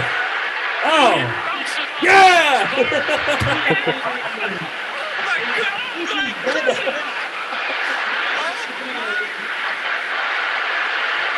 Did that just happen, Greg?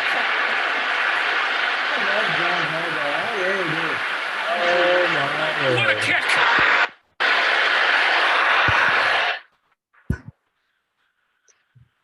Only the Lions would find a way to lose like this. And here's the key. Here's the one thing I wanted to talk about this game, because the numbers aren't pretty. 7 defensive starters were out for the Ravens, and the Lions did not find a way to win. Craziest thing was that's the second game in a row Ravens have played again in Detroit that Tucker's beat them on a 60-plus yard field goal. He beat him in 2015, I think it was, with a 61-yarder. Mm-hmm. But dude, I mean, I hit on well, this was a part of my teaser parlay that concludes tonight if the Eagles can keep it within 9.5. And I was very excited. Hated having to root for the Ravens, but you know, It was against the Lions. I figured -1.5 was pretty simple to cover. Apparently, it wasn't. Would have never had to do that though, if Lamar didn't throw the interception. That would have never happened. But Lamar did it. He got him to, I guess, somewhat within Tucker's range. And the craziest thing about it is every Lions fan is so pissed at the NFL today because of the missed delay of game call on third down. I think it was third down.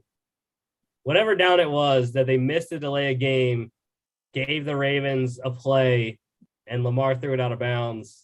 3 seconds left to kick the field goal. Andrews having another big game, though. I said Waller was that third tight end, but he's got to be 3B then. Dude, I'm hyped he's back. I needed him in fantasy in a lot of leagues. Yeah, he performed pretty well. Wish he could have caught a touchdown, but I'll take what I can get there. But yeah, I think that I think the most overlooked story is the Lions running game. Especially Jamal Williams. He's had a good season so far. And I mean, 12 carries for 42 yards isn't that great, but he still has done pretty well so far. No, we don't need Jamal Williams. I do. I got him on one of my teams. I got him on our Dynasty League. No. DeAndre Swift is the only thing you need. And I love that they are getting behind in games because Swift is the passing down back. Yep. He gets all of the receptions. If I was Dan Campbell, I would look at the way Sean McVay used Gurley with Jared, and I would use the same way that with DeAndre Swift. My question is, who you going with defensively? You going Chuck Clark or Calais Campbell? Bobby Price. Oh, come on. Dude, 3 pass deflections. It's a good game. I don't care about that. I'll go Chuck Clark, 12 tackles, 9 solo, 1 sack, 1 tackle for loss, and a quarterback hit coming from the safety position. Mm-hmm. Yeah, I was really disappointed too, guys, in this game. Tyson Williams sucked, didn't barely have any carries. And then TJ Hawkinson did not get many targets at all. I think he got 3, only caught 1. I think that's what Harbaugh and his coordinator said is you're going to have to beat me with Goff and your running backs. We're going to shut down your tight end. Yeah, I mean, he had a tough matchup against Patrick Queen in the middle there. So Lions did cover the regular spread, though, plus 7.5 and under 51. AFC South Titans, 25-16 over the Colts. 0-3. But you know what, though? Carson played all 100% of the snaps. That's all that matters. Yeah, but did he look good doing it? When watching him, that's the only thing that I thought when watching him. Well, he's playing every snap. The Eagles currently hold the number 3, number 6, and I think number 10 selections right now. So that's great. I was disappointed. I started Pascal. I have a dynasty league where I have Pascal and Pittman, and I started Pascal, I think, over Pittman, which was a great move by me. Yeah, I have Pittman too in our dynasty league, but I did not start him. So I left some points on the bench as well. I don't understand why Jonathan Taylor couldn't run the ball. Look, when you look at the quarterback play, Tannehill has 2 interceptions. Yeah. It's 18 completions and 19 completions. You have Derrick Henry. Mm-hmm. Colts had to settle for field goals where the Titans got some red zone efficiency. Is that the difference in the game? No. But, yeah. Defensively, Ola Adeniyi, former Steeler, was a backup with the Steelers, played a lot of special teams, but maybe he's turning into a starter with the Titans. 4 tackles, 2 solos, 1.5 sacks, tackle for loss, and 3 quarterback hits. Titans. I was gonna say I think that the difference in this game though was the fact that the Titans had those 2 wide receivers right there that probably nobody expected to really do anything, and they were the ones catching the touchdowns. Yeah. Not Julio or AJ Brown. It was those 2. Yeah. Nick Westbrook, Akine, and Chester Rogers. Titans cover -4.5, under 47. Chargers 30-24, beating the Chiefs in Arrowhead. And like I said on Friday, craziest thing about this game, Chiefs, numero cuatro in the division. Mm-hmm. They are last place right now. 2 That's games. not gonna last. It doesn't matter. They're 2 games back, dude. Yeah, And they're 1.5 games technically behind the Chargers because of the division loss. Yeah. All right. So I told Nate that today. I said, who would have predicted that they would be in 4th place? That doesn't mean that that's going to even be relevant. Well, I mean, it'll be relevant, but that doesn't mean the standings are going to look like that before Christmas by any means. Their defense is that bad, though, or not. And maybe it's not that bad. Patrick Mahomes is having a lot of turnovers currently. Mm-hmm. Yeah, sorry, I forgot to put the yards for Herbert on there. He hit 281 on the day. In the previous game, the Titans were 3 of 5 in the red zone. Colts 1 of 3. That's the difference in a 25-16 game. This game annoyed me the only reason it annoyed me was because I considered actually picking the Chargers in our thing, and I didn't go with them because I was like, it's at home in Kansas City. I expected them to split the series this season, but I expected the home team to win both games, so I went with Kansas City here. But I had a feeling that the Chargers had a good shot at this game, and also obviously I have the Chargers as the number 1 seed overall in our preseason standings. So, yeah, I'm not really surprised that the Chargers performed this well, but I'm more surprised that the Chiefs have performed this bad. Even Patrick Mahomes hasn't had that great of a season so far. The Chiefs could easily be 0-3. I'm just going to throw that out there. The Browns should have won that game. The Browns should have won week 1, in my opinion. And I told you on the podcast that Tyreek Hill saved that game. You don't have his name here. They don't win this game. So, 1, that's correlation right there. And 2, no one's really talking about the offensive line that the Chiefs underwent because of that Super Bowl loss. Plus, you have that it's not a Super Bowl loss fatigue. It's the fact that this team has been playing deep in the playoffs for the last 3 years. Trust me, I know how that goes. For my 2 things are the offensive line has to mesh, and it will as the season goes along, and Patrick Mahomes has to stop his interceptions. One of his interceptions, people will say, oh, man, they should have caught it. Samuels dove in. But if you actually rewatch the play, the guy didn't even know it was coming to him, because when I was watching it, I said, I know where that ball's going, and I yelled it out loud. He's not going to catch it, because Patrick Mahomes, like a point guard in basketball, was looking at coaches on the sideline, and he's that talented. But if you don't play with someone long enough, he doesn't know that you're going to throw it to him, and it dinged right off of his fingertips. And everybody credits him for missing it. It's really Patrick Mahomes. Like Travis Kelce would have caught that. Tyreek Hill would have caught that. You can't do that to people you haven't played with long enough. Was disappointed Clyde Edwards-Helaire got 100 yards. I had him under his rushing prop of 56.5. I thought he was going to get benched. I really did. When he fumbled the ball again, I thought, dude, that's it. He's in Reed's doghouse. But he didn't. He kept giving him the ball. And I was hoping he was going to fumble again, but he didn't. Mike Williams, I'm very disappointed. Chris, you saw the trade. Mm-hmm. I traded him away in our Dynasty League.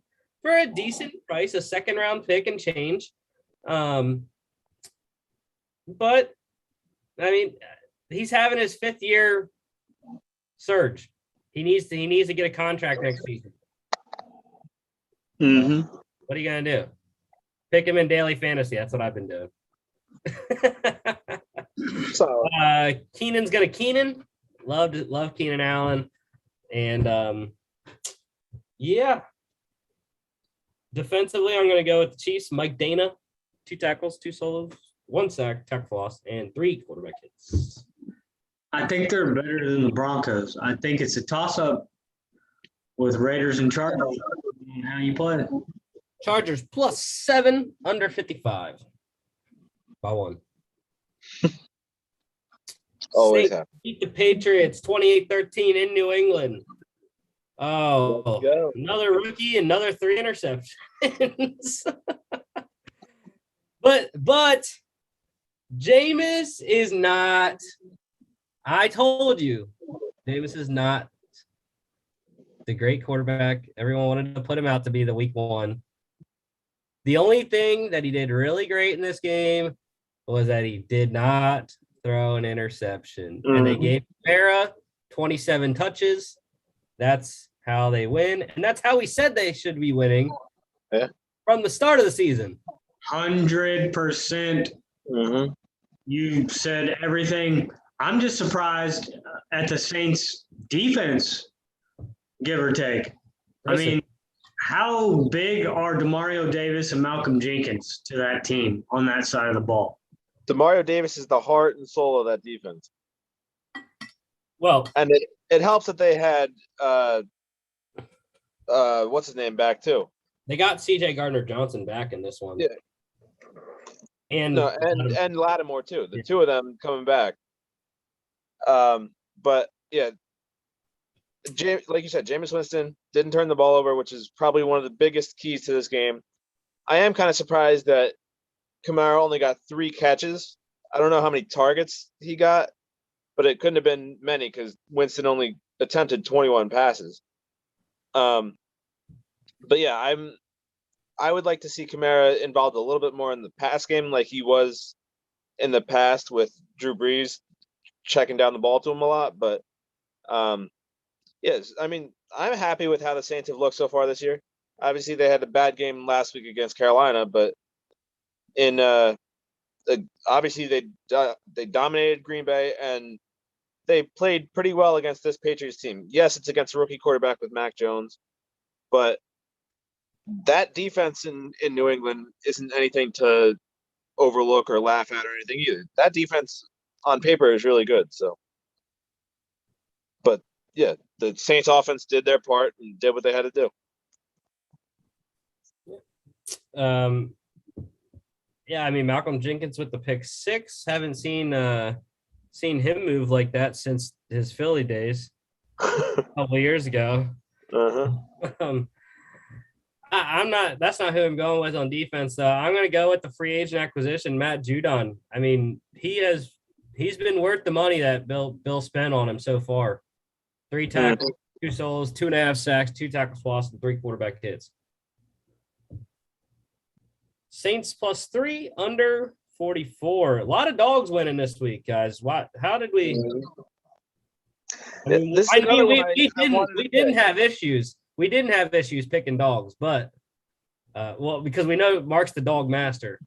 But we'll see on Friday. We'll see on Friday. Luckily, we'll see on Friday. Chris and I are trying to keep up. So On the dog, yeah. Let's not talk about that. Let's not jinx it. the under 44 hit in that game as well by 3. Falcons game winner by Young Wei Koo, 17-14 win at MetLife Stadium.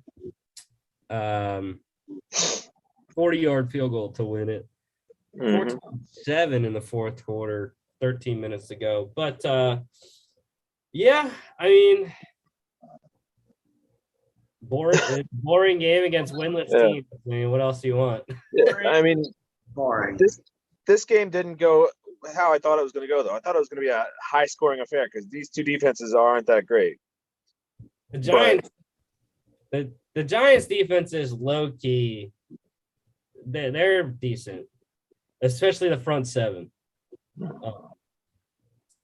But Saquon scored his first touchdown since his ACL injury last year.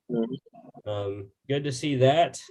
I had him in daily fantasy, so I was happy to see him get that along with the 6 receptions. I liked Calvin Ridley getting the bulk that he got, 8 catches, 11 targets. I concur.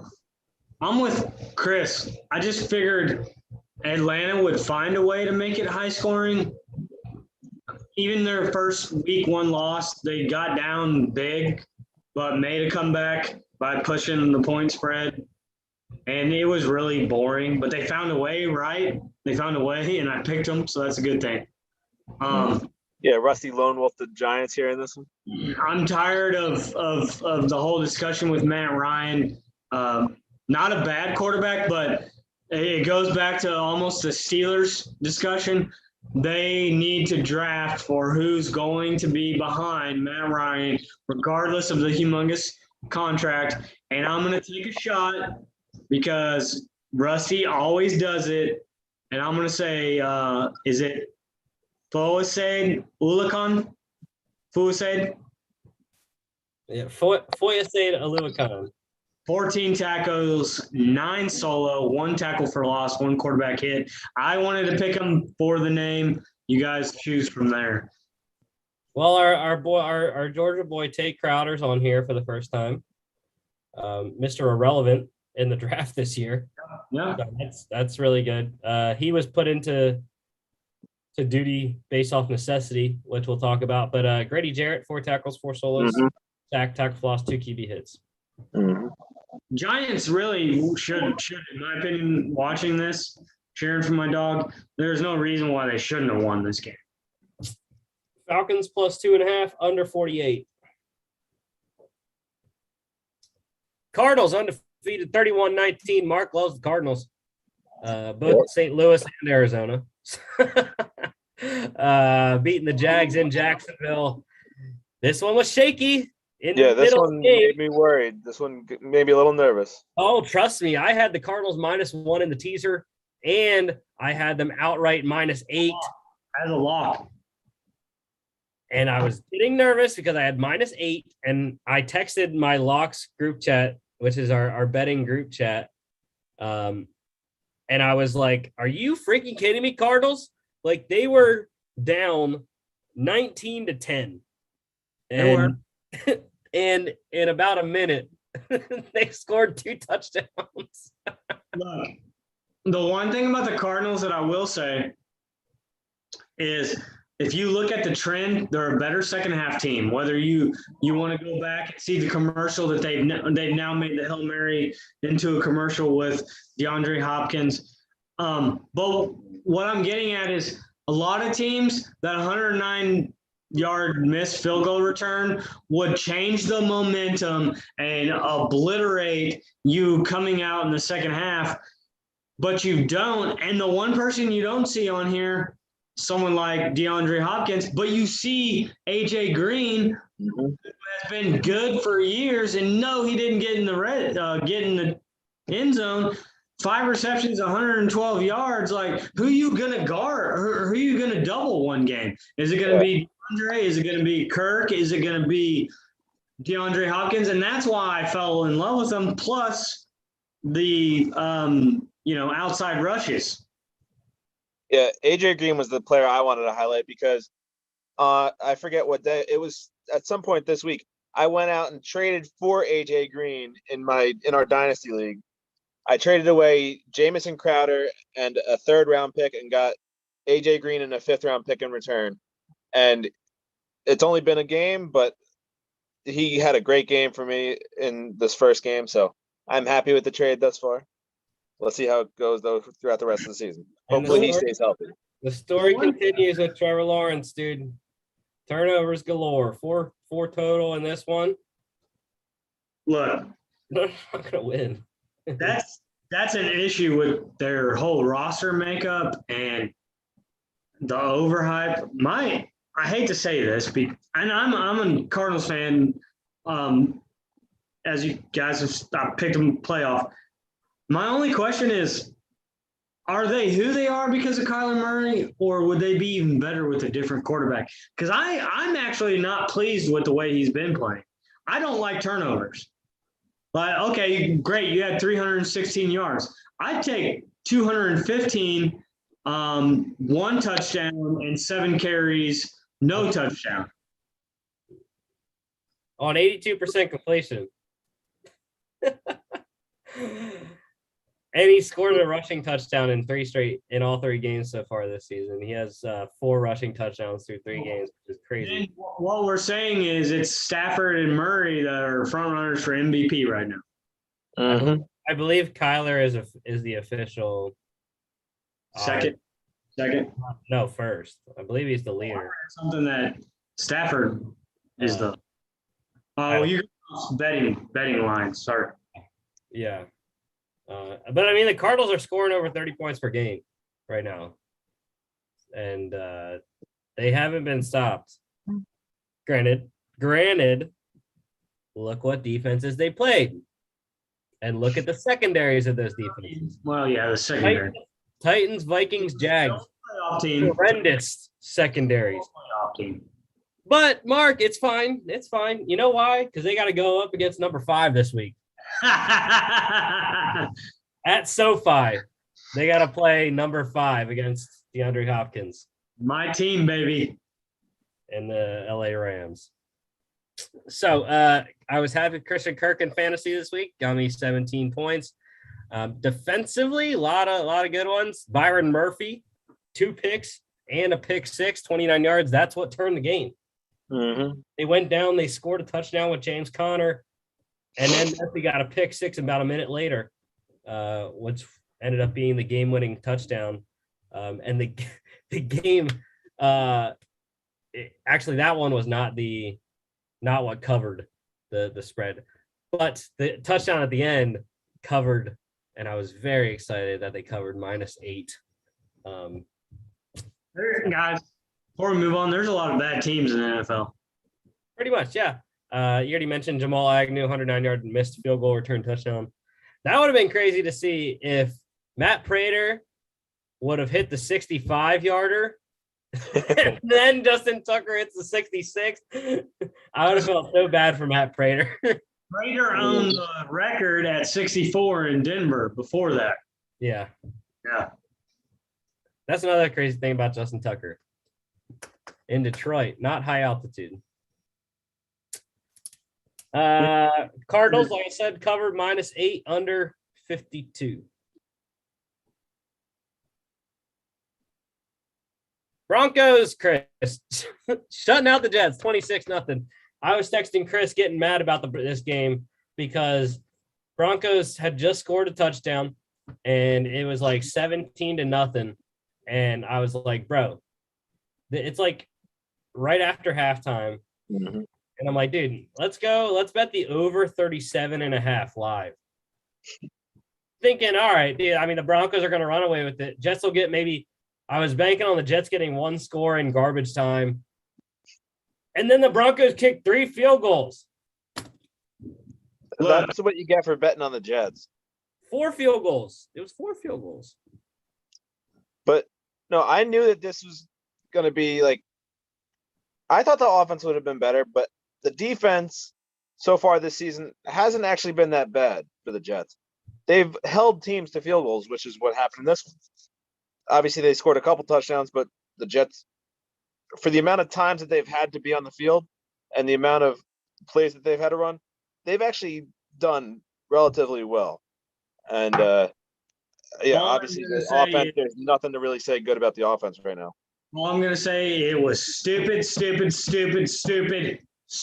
for me to think I went with that first-year trend of coaches. I thought your rookie quarterback looked good in the preseason, and the Jets are the freaking Jets. I should anything I said at Coach of the Year or Rookie of the Year. It's garbage. Throw it out the window. Don't listen to me. This is terrible. I still think they're might be better than the Jaguars. I don't know. Well, But we'll find out later this year. They play each other. And once again, the two New York teams that play in MetLife Stadium are winless through September. Good on you for For the having 10th team year. Ian Williams have finally a good game. Good on you for that one. Let's move slides. The Jets suck. I do have to say, though, C.J. Mosley has been a great piece to this defense so far this year. He had a couple amazing goal line stops in this game. He hit Jamal. I think it was Javonte Williams that was trying to run the ball in, and he Screw you. I needed that touchdown, Chris. he rocked him so hard. It was great. Yeah, that one, and then they kicked 3 freaking field goals in the second half for the Broncos. 4 chances to score touchdowns. It doesn't matter, C.J. Mosley, though, because Alexander Johnson had a monster game. 5 tackles, 5 solos, 2 sacks, 2 tackles for loss, pass selection, 2 QB hits. Quinnen Williams, your boy Quinnen Williams, had a great game, too. Broncos covered -10, under 42. Raiders in overtime. All right, this is the last rant I have. This is the second time this thing happened to me. I already talked about Michigan State, Nebraska. The same exact thing. A day later, almost the exact same time of the day, happened in overtime. Except in this overtime, they traded field goals first, and then the BS happened. But the BS didn't start in overtime. The BS started in the fourth quarter because they should have never gotten to overtime. I had the Raiders -3.5.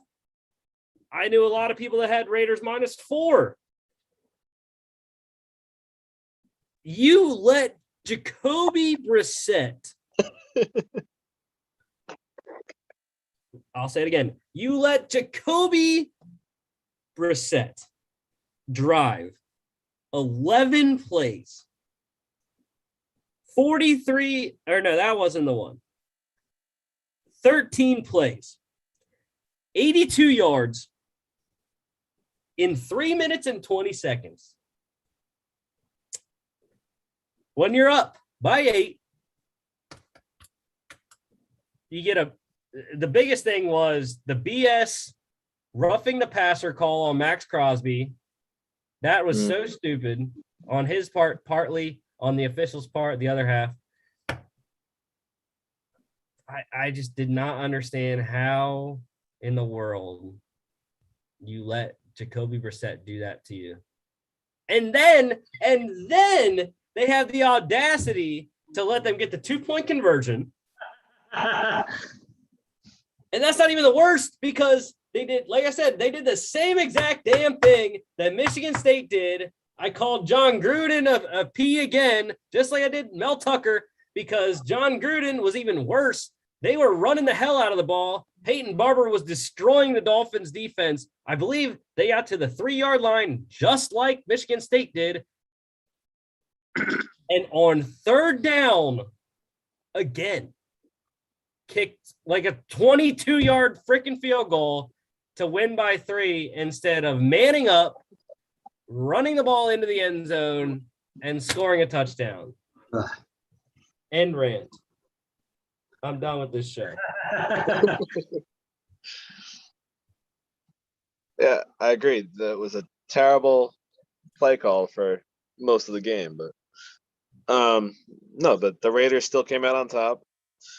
And I'm kind of surprised that Kenyon Drake he didn't really play much, or he didn't do much in this game.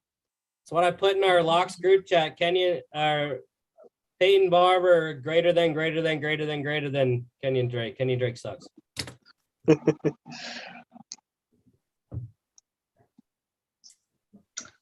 Interesting game. Somehow the Raiders find to do what they need to do to win. Mm-hmm. But they've won twice in overtime, so a lot of people say that's false pretense when they play the Chiefs. depending on where they play the Chiefs, I would agree with that. But they've got weapons, and their pass rush, from what I've seen in the 2 games that I've got to legitimately watch them, it's better. And so, barring injury, they're going to be a tough team in this division. Well, it started out very badly. 14-0 off the bat. Derek Carr threw an 85-yard pick six to Landon Roberts. How they didn't chase down Landon Roberts when you have a guy like Henry Ruggs on the field, don't ask. I don't know. But the pivotal point in the game for the Raiders comeback, Casey Hayward tackling Jalen Waddle, and probably the worst play call I've ever seen, run from the half-yard line of your own side of the field by the Dolphins. And Casey Hayward tackles Jalen Waddle in the end zone to get the safety, making a 14-2 game. So, yeah. I'm high on the Raiders. I love how Derek Carr's playing. I'm high on him too. And Edwards is opening up wall. Someone that people would thought Judy or Jerry Ruggs. Sorry, not. I think Ryan Edwards is killing it. Oh yeah. I love my guy Hunter Renfrow. You know, I've loved him since he came out. It didn't really materialize his first 2-ish years in the league, but he's finally. Derek Carr loves him too, which that's why I picked him up in a million leagues in fantasy this past week, because I was like, bro, look at his targets. I mean, he was getting, I think, 7 per game the first 2 weeks, and he got 6 in this one, scored a touchdown. I think that's a fantasy 2-ish. If you Wait, did you pick him up in our league? Dynasty, I think so. Yeah. Yeah, I was gonna say, I think I remember seeing him. That's why I lost this week. That's why I lost, because I started Robbie instead of Hunter Renfrow. I had Renfrow, I think, since we started that league, and then I dropped him, I think, at the end of last year or throughout the offseason. And I think yeah, I now picked him up you're at one point. I think I picked him up at one point. I dropped him, and then I picked him up again now. All right. Defensively, let's go. I already talked about Roberts and Hayward, but Brandon Jones, I believe he's a rookie safety. 6 tackles, 4 solos, 2 sacks, 2 tackle loss, and 3 quarterback hits.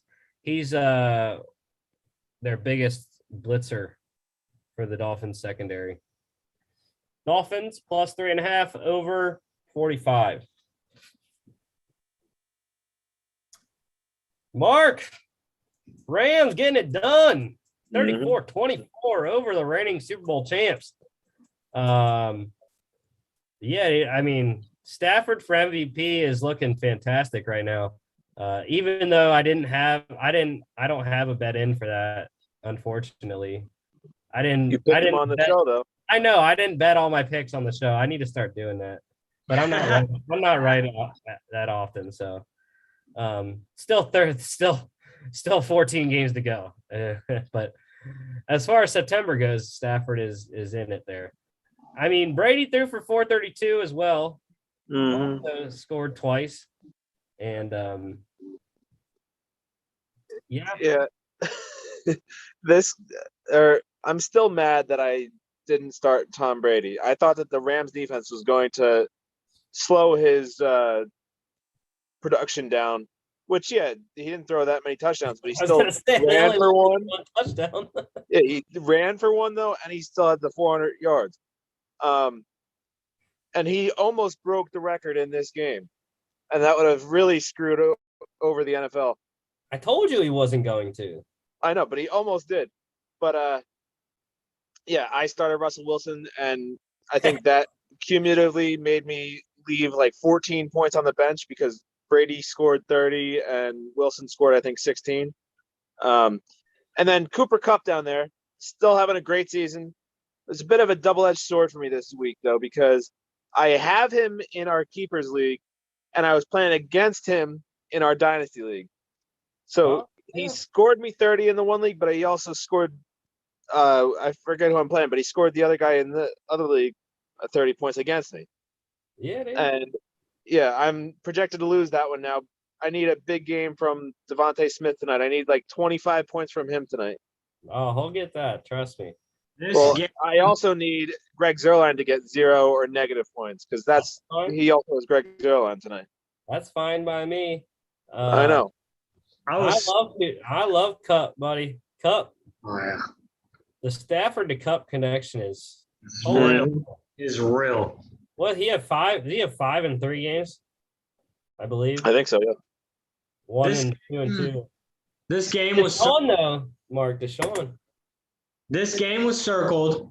I've been waiting for it. I heard Jimmy Johnson on, waiting for NFL Sunday on noon. He said, this better go down as a game that I look back and go, man, these are the 2 best teams this year.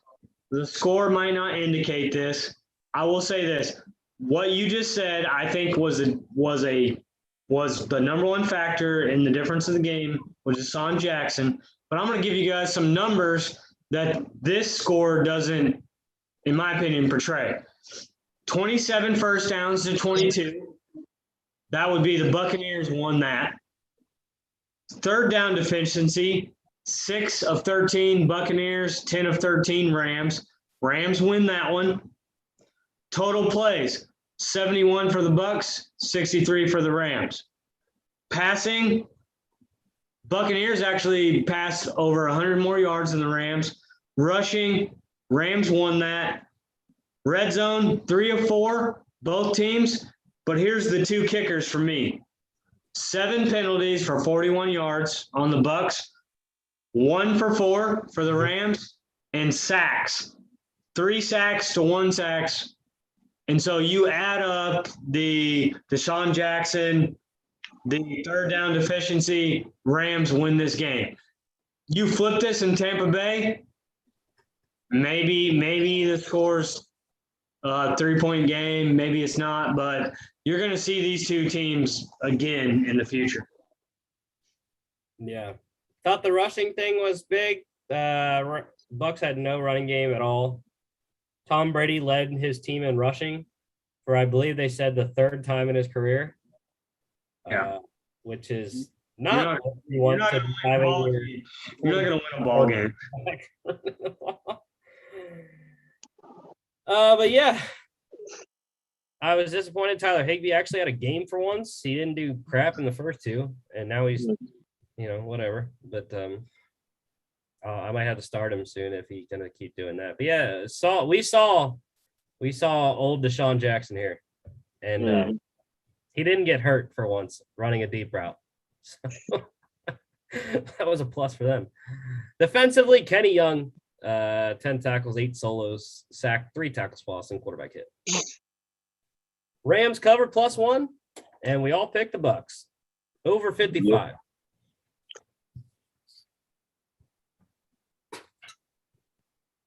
All right, Vikings beating down the Seahawks 30-17. Mark, you are so lucky you said you were rolling with me on this game because, like I told Chris on Friday, I wanted to give you the Seahawks because I so badly wanted to lone wolf this game because it was my dog of the week.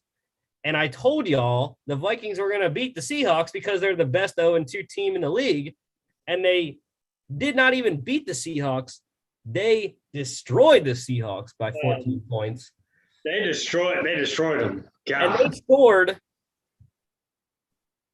let me check, 23 unanswered points from the 5.5 minute in the second quarter to the end of the game. Just complete domination for 2.5 quarters. And Russ was not cooking. I don't get it, though, because there was no turnovers here. Russell Wilson didn't have a turnover. Carson didn't fumble at all. Yeah. I just don't understand why the Seahawks couldn't score the ball. Well, I believe didn't Myers miss a field goal? He might have. Yeah, he did. I was worried about this game. I thought Dalvin Cook, when I got the news, Dalvin Cook was out. I said, I text my Minnesota Vikings diehard fan that I live next to in New Bern. He's a retired military guy in New Bern, North Carolina. And I said, I don't think this is a good pick. And he said, ye of little faith. And then look, and I don't care who you are. I don't like Seattle's offensive line. We know we know Lockett and DK Metcalf, but Lockett's not on here. And that's my thing. Seattle is only going to win if Lockett has monstrous games. And the thing that I said with the Steelers, they share the S, is I think the Seahawks are going to be in the basement of this division with the way teams are playing, even after San Francisco's loss against the Packers. Yeah, it's crazy. Only 3 games in, but Seahawks, Steelers, Chiefs, all at the bottom of their divisions.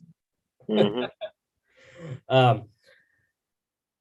But yeah, I mean, dude, Kirk Cousins, I kind of said this on Friday. Dude, Kirk Cousins has been slinging it this season. I mean, over 300 again, 3 touchdowns, little under 80% completions. I mean, he is having a fantastic season. I think he's only thrown 1 interception so far. And I think Kirk Cousins, why not? I think he's not getting enough recognition because he's 1-2 in the games. But their first 2 games, they lost on a field goal that went against them, and then they lost on a missed field goal their game against the Cardinals. Mm-hmm. So I think their 2 losses are only by like 3 points total. Yeah. So I think the Vikings can do something. They have something. They just got to figure out, which I think they finally did in this game. Their defense came to play for once. Which goes to Eric Kendricks as my defensive pick. 11 tackles, 6 solos, 1 sack, 2 tackles lost, and a quarterback hit. Mm-hmm. All right, Vikings cover +2, under 54. What a Sunday night football game we had last night. Go Packers. Packers beating the Niners in Santa Clara 30-28. Aaron Rodgers, I had a same game parlay for this one. Was disappointed. Fell just short on 3 statistics, I believe it was. If I can get back to my message here. One of them was Aaron Rodgers passing. Fell 15 yards short of that. Deebo Samuel, 19 yards short receiving yards. And Robert Tonyan, 2 receptions short. Very close. Disappointed. One, they threw the ball to Samuel quite a bit. He only caught half his targets, as you can see. Mm-hmm. Could have had those yards. Rodgers got killed. The penalty yardage took away his passing yards for all the defensive pass interferences that they got. And then I only saw one other target to Tonyan that was legitimate, but it got called defensive pass interference. So, they didn't use him like I thought they were going to in this game, because I thought they were going to try to shut down Devontae, which obviously didn't happen. Yeah, they could try all they want, but he still caught 66% of his passes, 12 for 18. And I did hit on +3 for the Packers and Devontae Adams' first touchdown in this game, because when the Packers are playing on a primetime game, specifically Sunday Night Football, you do not bet anyone else other than Devontae Adams to score the first touchdown. Mm-hmm.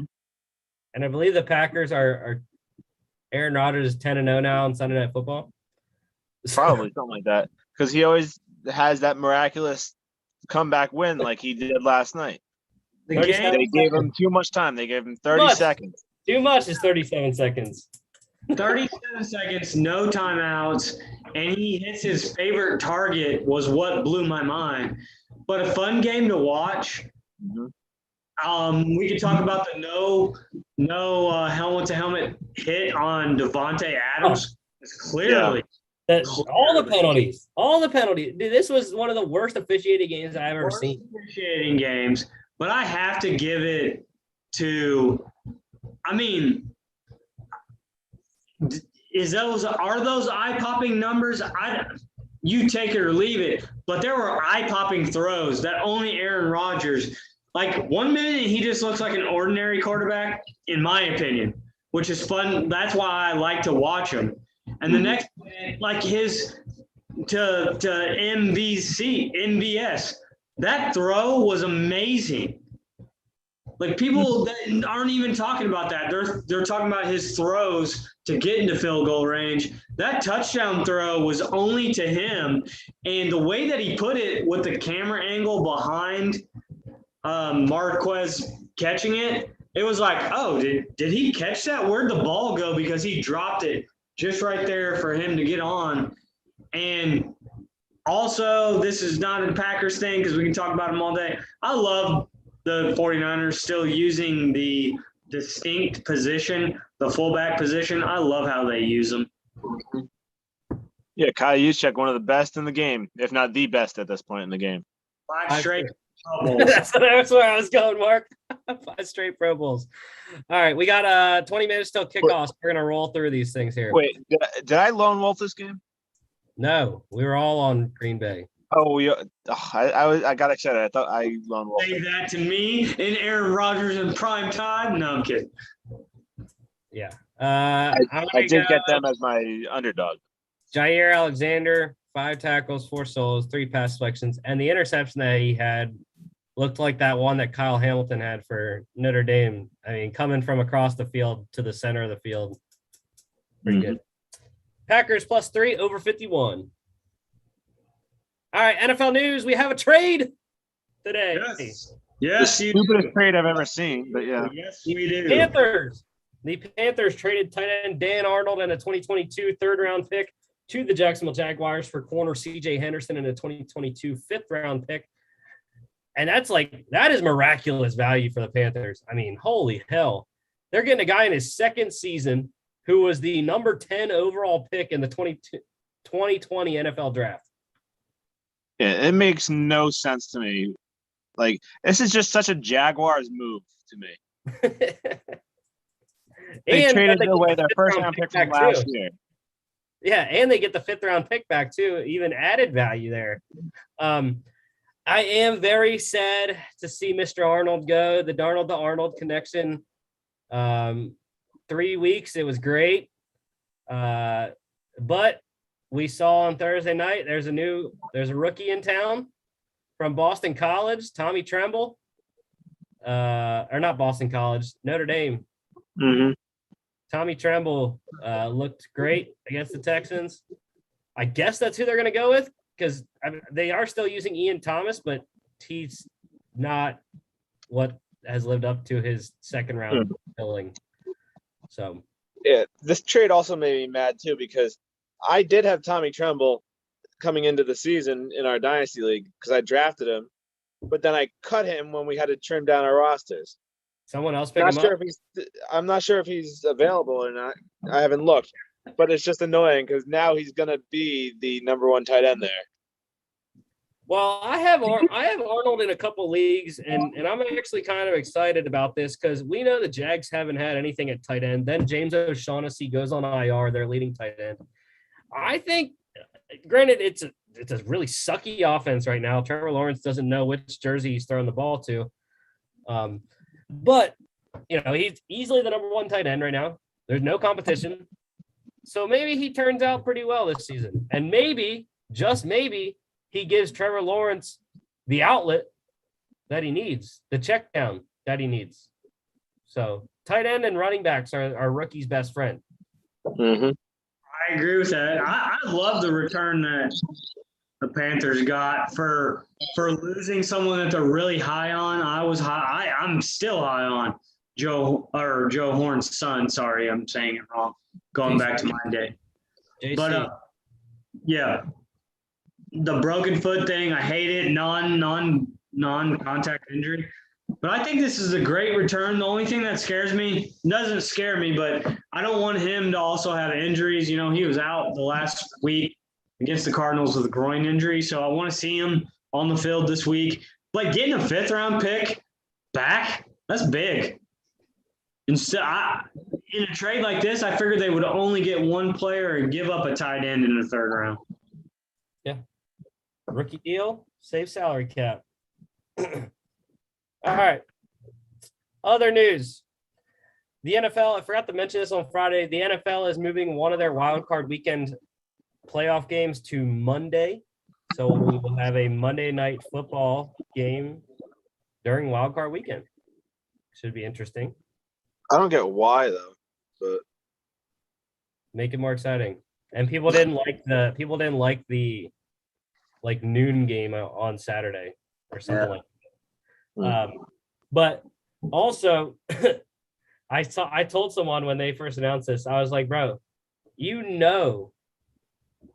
granted the Bucs are probably going to win the division, but if they don't, Brady's going to be on that Monday night game.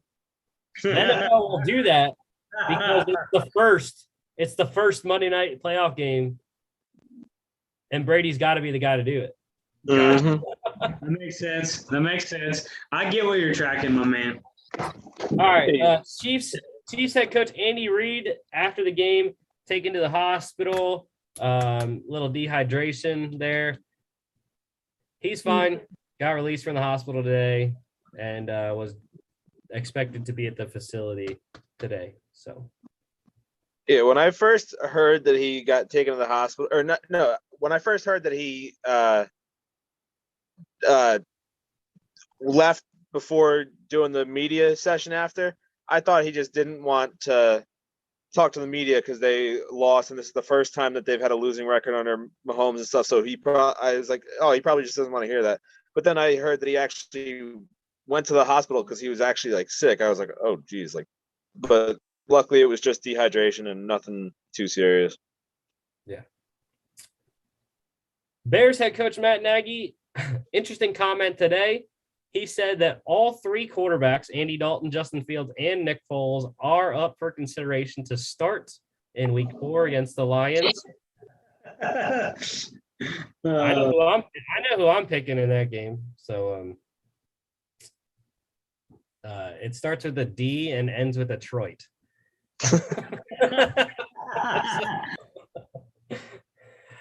But yeah, interesting comment today by Matt Nagy. And then Cowboys right tackle Lyle Collins. He's currently suspended right now, but he could have been playing in this game. He could have. This was the best thing I read all weekend. I was laughing, especially with you being in sports law, Rusty. Originally playing. Yeah. Originally suspended 5 games for PEDs, essentially violating the NFL's policy for substances and abuse. 5-game suspension to start. The NFLPA got with him and they talked to the NFL and they got the independent arbitrator to whittle it down to a 2-game suspension, which means he would have been playing tonight against the Eagles.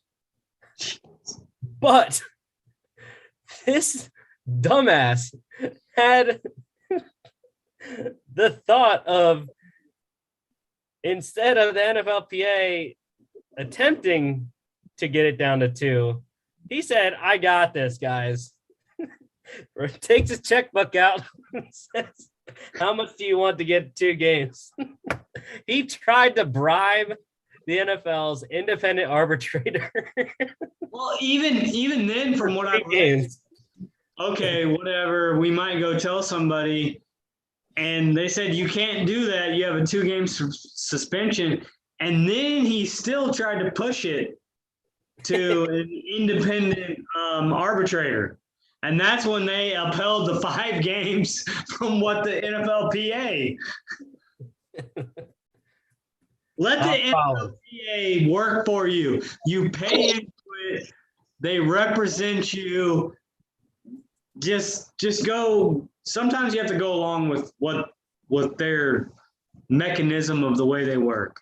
Lyle Collins, a smart man. All right, other news for the Cowboys. They placed linebacker Keanu Neal on the COVID list. He is out tonight. The Eagles get back someone off the COVID list. That is this guy, tight end Zach Ertz, activated off the COVID list. He will play tonight.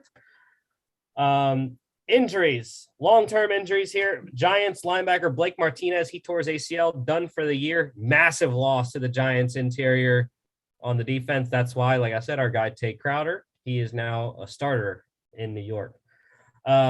Niners, they placed running back JaMychal Hasty on IR. Raiders did the same with guard Richie Incognito. Dolphins did the same with quarterback Tua Tagovailoa. He is out 3 weeks with fractured ribs. Broncos, terrible story. Wide receiver KJ Hamler, he is done for the year. Torn ACL once again for him. I always get confused on which guys have and have not torn their ACL in the Broncos wide receiver room because it seems like all of them have at one point or the other. I'll say, but it's Panthers. Mark already said it. AC Horn on IR. He's going to have surgery on his foot. Still undetermined on whether it's season ending or not. Yeah. It ended up being 3 bones in the foot. Yeah. The Bucks wide receiver Scotty Miller, he has a toe injury, going to miss a significant amount of time and most likely go on IR. One guy that's not going on IR, which I was surprised about. I was talking to people about this today. Panthers are not going to place running back Christian McCaffrey on IR. I was very surprised. 3-0 start, good start to the season. I just figured with a hamstring, you never know. I thought 3 weeks was an adequate time for him to get back and be 100% before he gives it a go again. You know, even if they lose all 3 games without him, 3-3, you're still at 500. You can still be in the playoff mix at that point. I agree. Giants wide receiver Sterling Shepard, he injured his hamstring. Heard that's a little bit longer term injury there. Colts guard Quentin Nelson, he has an ankle injury. Haven't heard any update there. Talked about his great game, but Bears linebacker Khalil Mack, despite his great game, he hurt his foot yesterday. Haven't heard anything about that either. And also with the Colts defensive end, Kwity Paye, rookie first-round pick, he has a hamstring injury. Haven't heard anything. Titans wide receiver A.J. Brown, he has a strained hamstring. He is currently week to week. That was great. 0.3 fantasy points this week was a little bit of scary situation. I don't know how serious it actually was, but the Niners corner Josh Norman, he is dealing with 2 bruised lungs and tissue damage there that caused possible internal bleeding. Was taken to the hospital after the game. And he actually hopes to play this week somehow. I don't know how he would do that, but yeah, hopes to play this week for Josh Norman. Steelers wide receiver Juju Smith-Schuster, he has bruised ribs. He is day-to-day. Saints offensive tackle Teron Armstead, he's going to be out several weeks with an elbow injury. Haven't heard the extent of that, but not season-ending, Sean Payton said. So, yeah. Their left tackle done for quite a while, Chris. That's gonna be tough on them. Yep. Patriots running back James White, he suffered a hip subluxation, or in layman terms, a hip dislocation. So he is out indefinitely, not probably going on IR as well. And then the Jags, they designated wide receiver Tavon Austin to return from IR. Same thing with the Texans. They designated kicker Kaimi Fairbairn to return from the IR as well. Other guys possibly returning that were placed on IR before week 1. Ravens wide receiver Rashad Bateman, Bears linebacker Danny Trevathan, Patriots wide receiver N'Keal Harry, Steelers defensive lineman Stephon Tuitt, need him, and Washington football team wide receiver Curtis Samuel could all return this week after serving their 3 games on IR. The Jags, they released wide receiver Philip Dorsett from the practice squad, so name there. And the Patriots, they signed linebacker Raekwon McMillan to a 1-year deal. Really good for him. He tore his ACL in the preseason, yet the Patriots think enough of him to extend him through 22. So, and then the big one. The Chiefs, they are signing wide receiver Josh Gordon, was recently reinstated by the NFL. He's going to be signed to the practice squad to start, with the goal to elevate him in a few weeks as he learns the offense and gets up to speed. That's just what the Chiefs need, another weapon on offense. Oh, I picked them up in all the leagues I could. It's That for I had me, that's interesting because does that tell you more about someone like Rusty? You and I talked about, he's a UGA alum, not really liking what Meikle's doing there, or is it just like, hey, let's get as much as we can? It's worth it, worth a flyer. And Gordon is going to go there because he wants to ring. So, All right, let's move on. This game's about to start. This is I know, I just got the notification. The pick standings, we've all picked the same team so far. We all went 2-0 last week. Panthers on Thursday, and who do we have on Monday? we all lost. The Ravens lost that Monday game. No, wasn't it the Packers-Lions game on Monday night? Yes, we had the Packers. Yeah, I'm thinking we had the previous. Packers and the Panthers last week. So we have all picked the same team so far. We're all on it together. This week. We are not this week. But not this week. This is true. Because tonight, starting right now, Eagles 1-1 at the Dallas Cowboys, 1-1 as well. The Cowboys are getting the ball first, which unfortunately I had Devontae Smith first touchdown. Lines closed -3.5 for the boys. Over under is 52 in this game. I don't care. I'm on the Birds. That's fine. Y'all can pick the Cowboys. They'll probably win. I'm not saying they won't, but I'm just saying I'm with my Philly. And they play better. They play better in Dallas usually. Philly has kept the Cowboys' numbers. Chris and I talked about this in a text message today, but something has to give. And the only thing that scares me is maybe Jalen Hurts can run a little bit, possibly. But Dallas has, with a banged up roster and people suspended, are finding ways to win. Yeah, I picked the Cowboys simply because they're the home team. They're the favorite. And yeah, Mark, we talked about it, and I even said in the text messages, you don't have a good track record when listening to me. I mean, last week you went with the Ravens, and we saw how that went. But yeah. Well, the one worry I have of the Eagles, because I think they can be good on offense, is they give up a lot of yards rushing. And so this could be a game where Ezekiel Elliott goes, oh, crap, that's the Zeke we knew from. No, but I'm even though I picked the Cowboys, I'm rooting big for the Eagles. I already said I have Devontae Smith in this one, and I'm down big 25 points, so I'm hoping for a huge game from him. And a couple of missed field goals from Greg Zuerlein, that would help me too. Well, I'm just praying the Eagles get Devontae Smith as the first touchdown of the game. They just need to stop.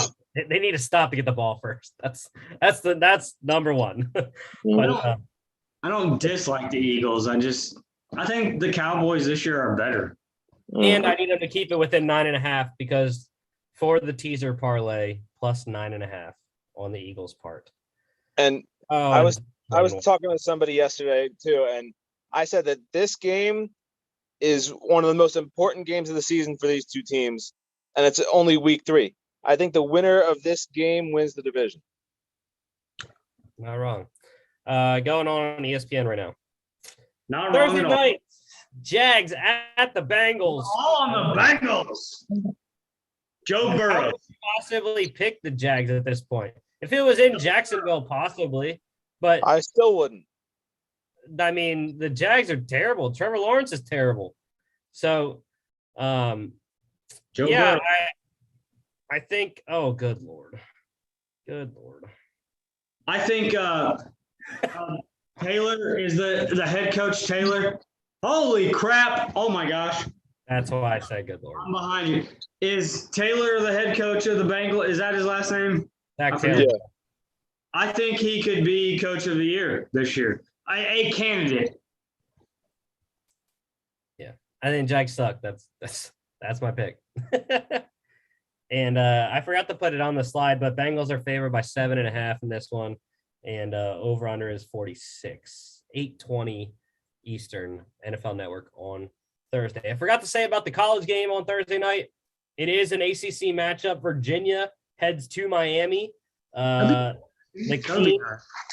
King favored 3.5. Over under is 62 and 7:30 Eastern on ESPN. Next Monday, we will have NFL Week 5 starting. We'll have the preview of the Thursday night matchup between the Raiders and Chargers, and the Monday night matchup, the Thursday night matchup of Rams and Seahawks. Monday night matchup of Raiders and Chargers. Both good games. Mm-hmm. Please don't score. Oh, good Lord. Let's go. Oh, he was stopped. He was stopped. That's BS. That's total BS. He was stopped. He's in. Forward progress was stopped, Mark. I don't know. That's a Philly special. All right, that's the show. I asked Chris on Friday. I don't know how we ever did 2-hour shows. I don't know what's wrong with us. Yeah, I don't know. But Let's go back to that. Well, if you stop talking, Mark. 3 words each. You'd stop talking, Mark. Win, lose, or draw. But anyways, don't forget to follow us on all our social media at FAA Podcast on Instagram and Twitter. FAApodcast.com is our website. And check us out on Spotify, Apple Podcasts, iHeartRadio, wherever you would like, as well on here, YouTube and Facebook.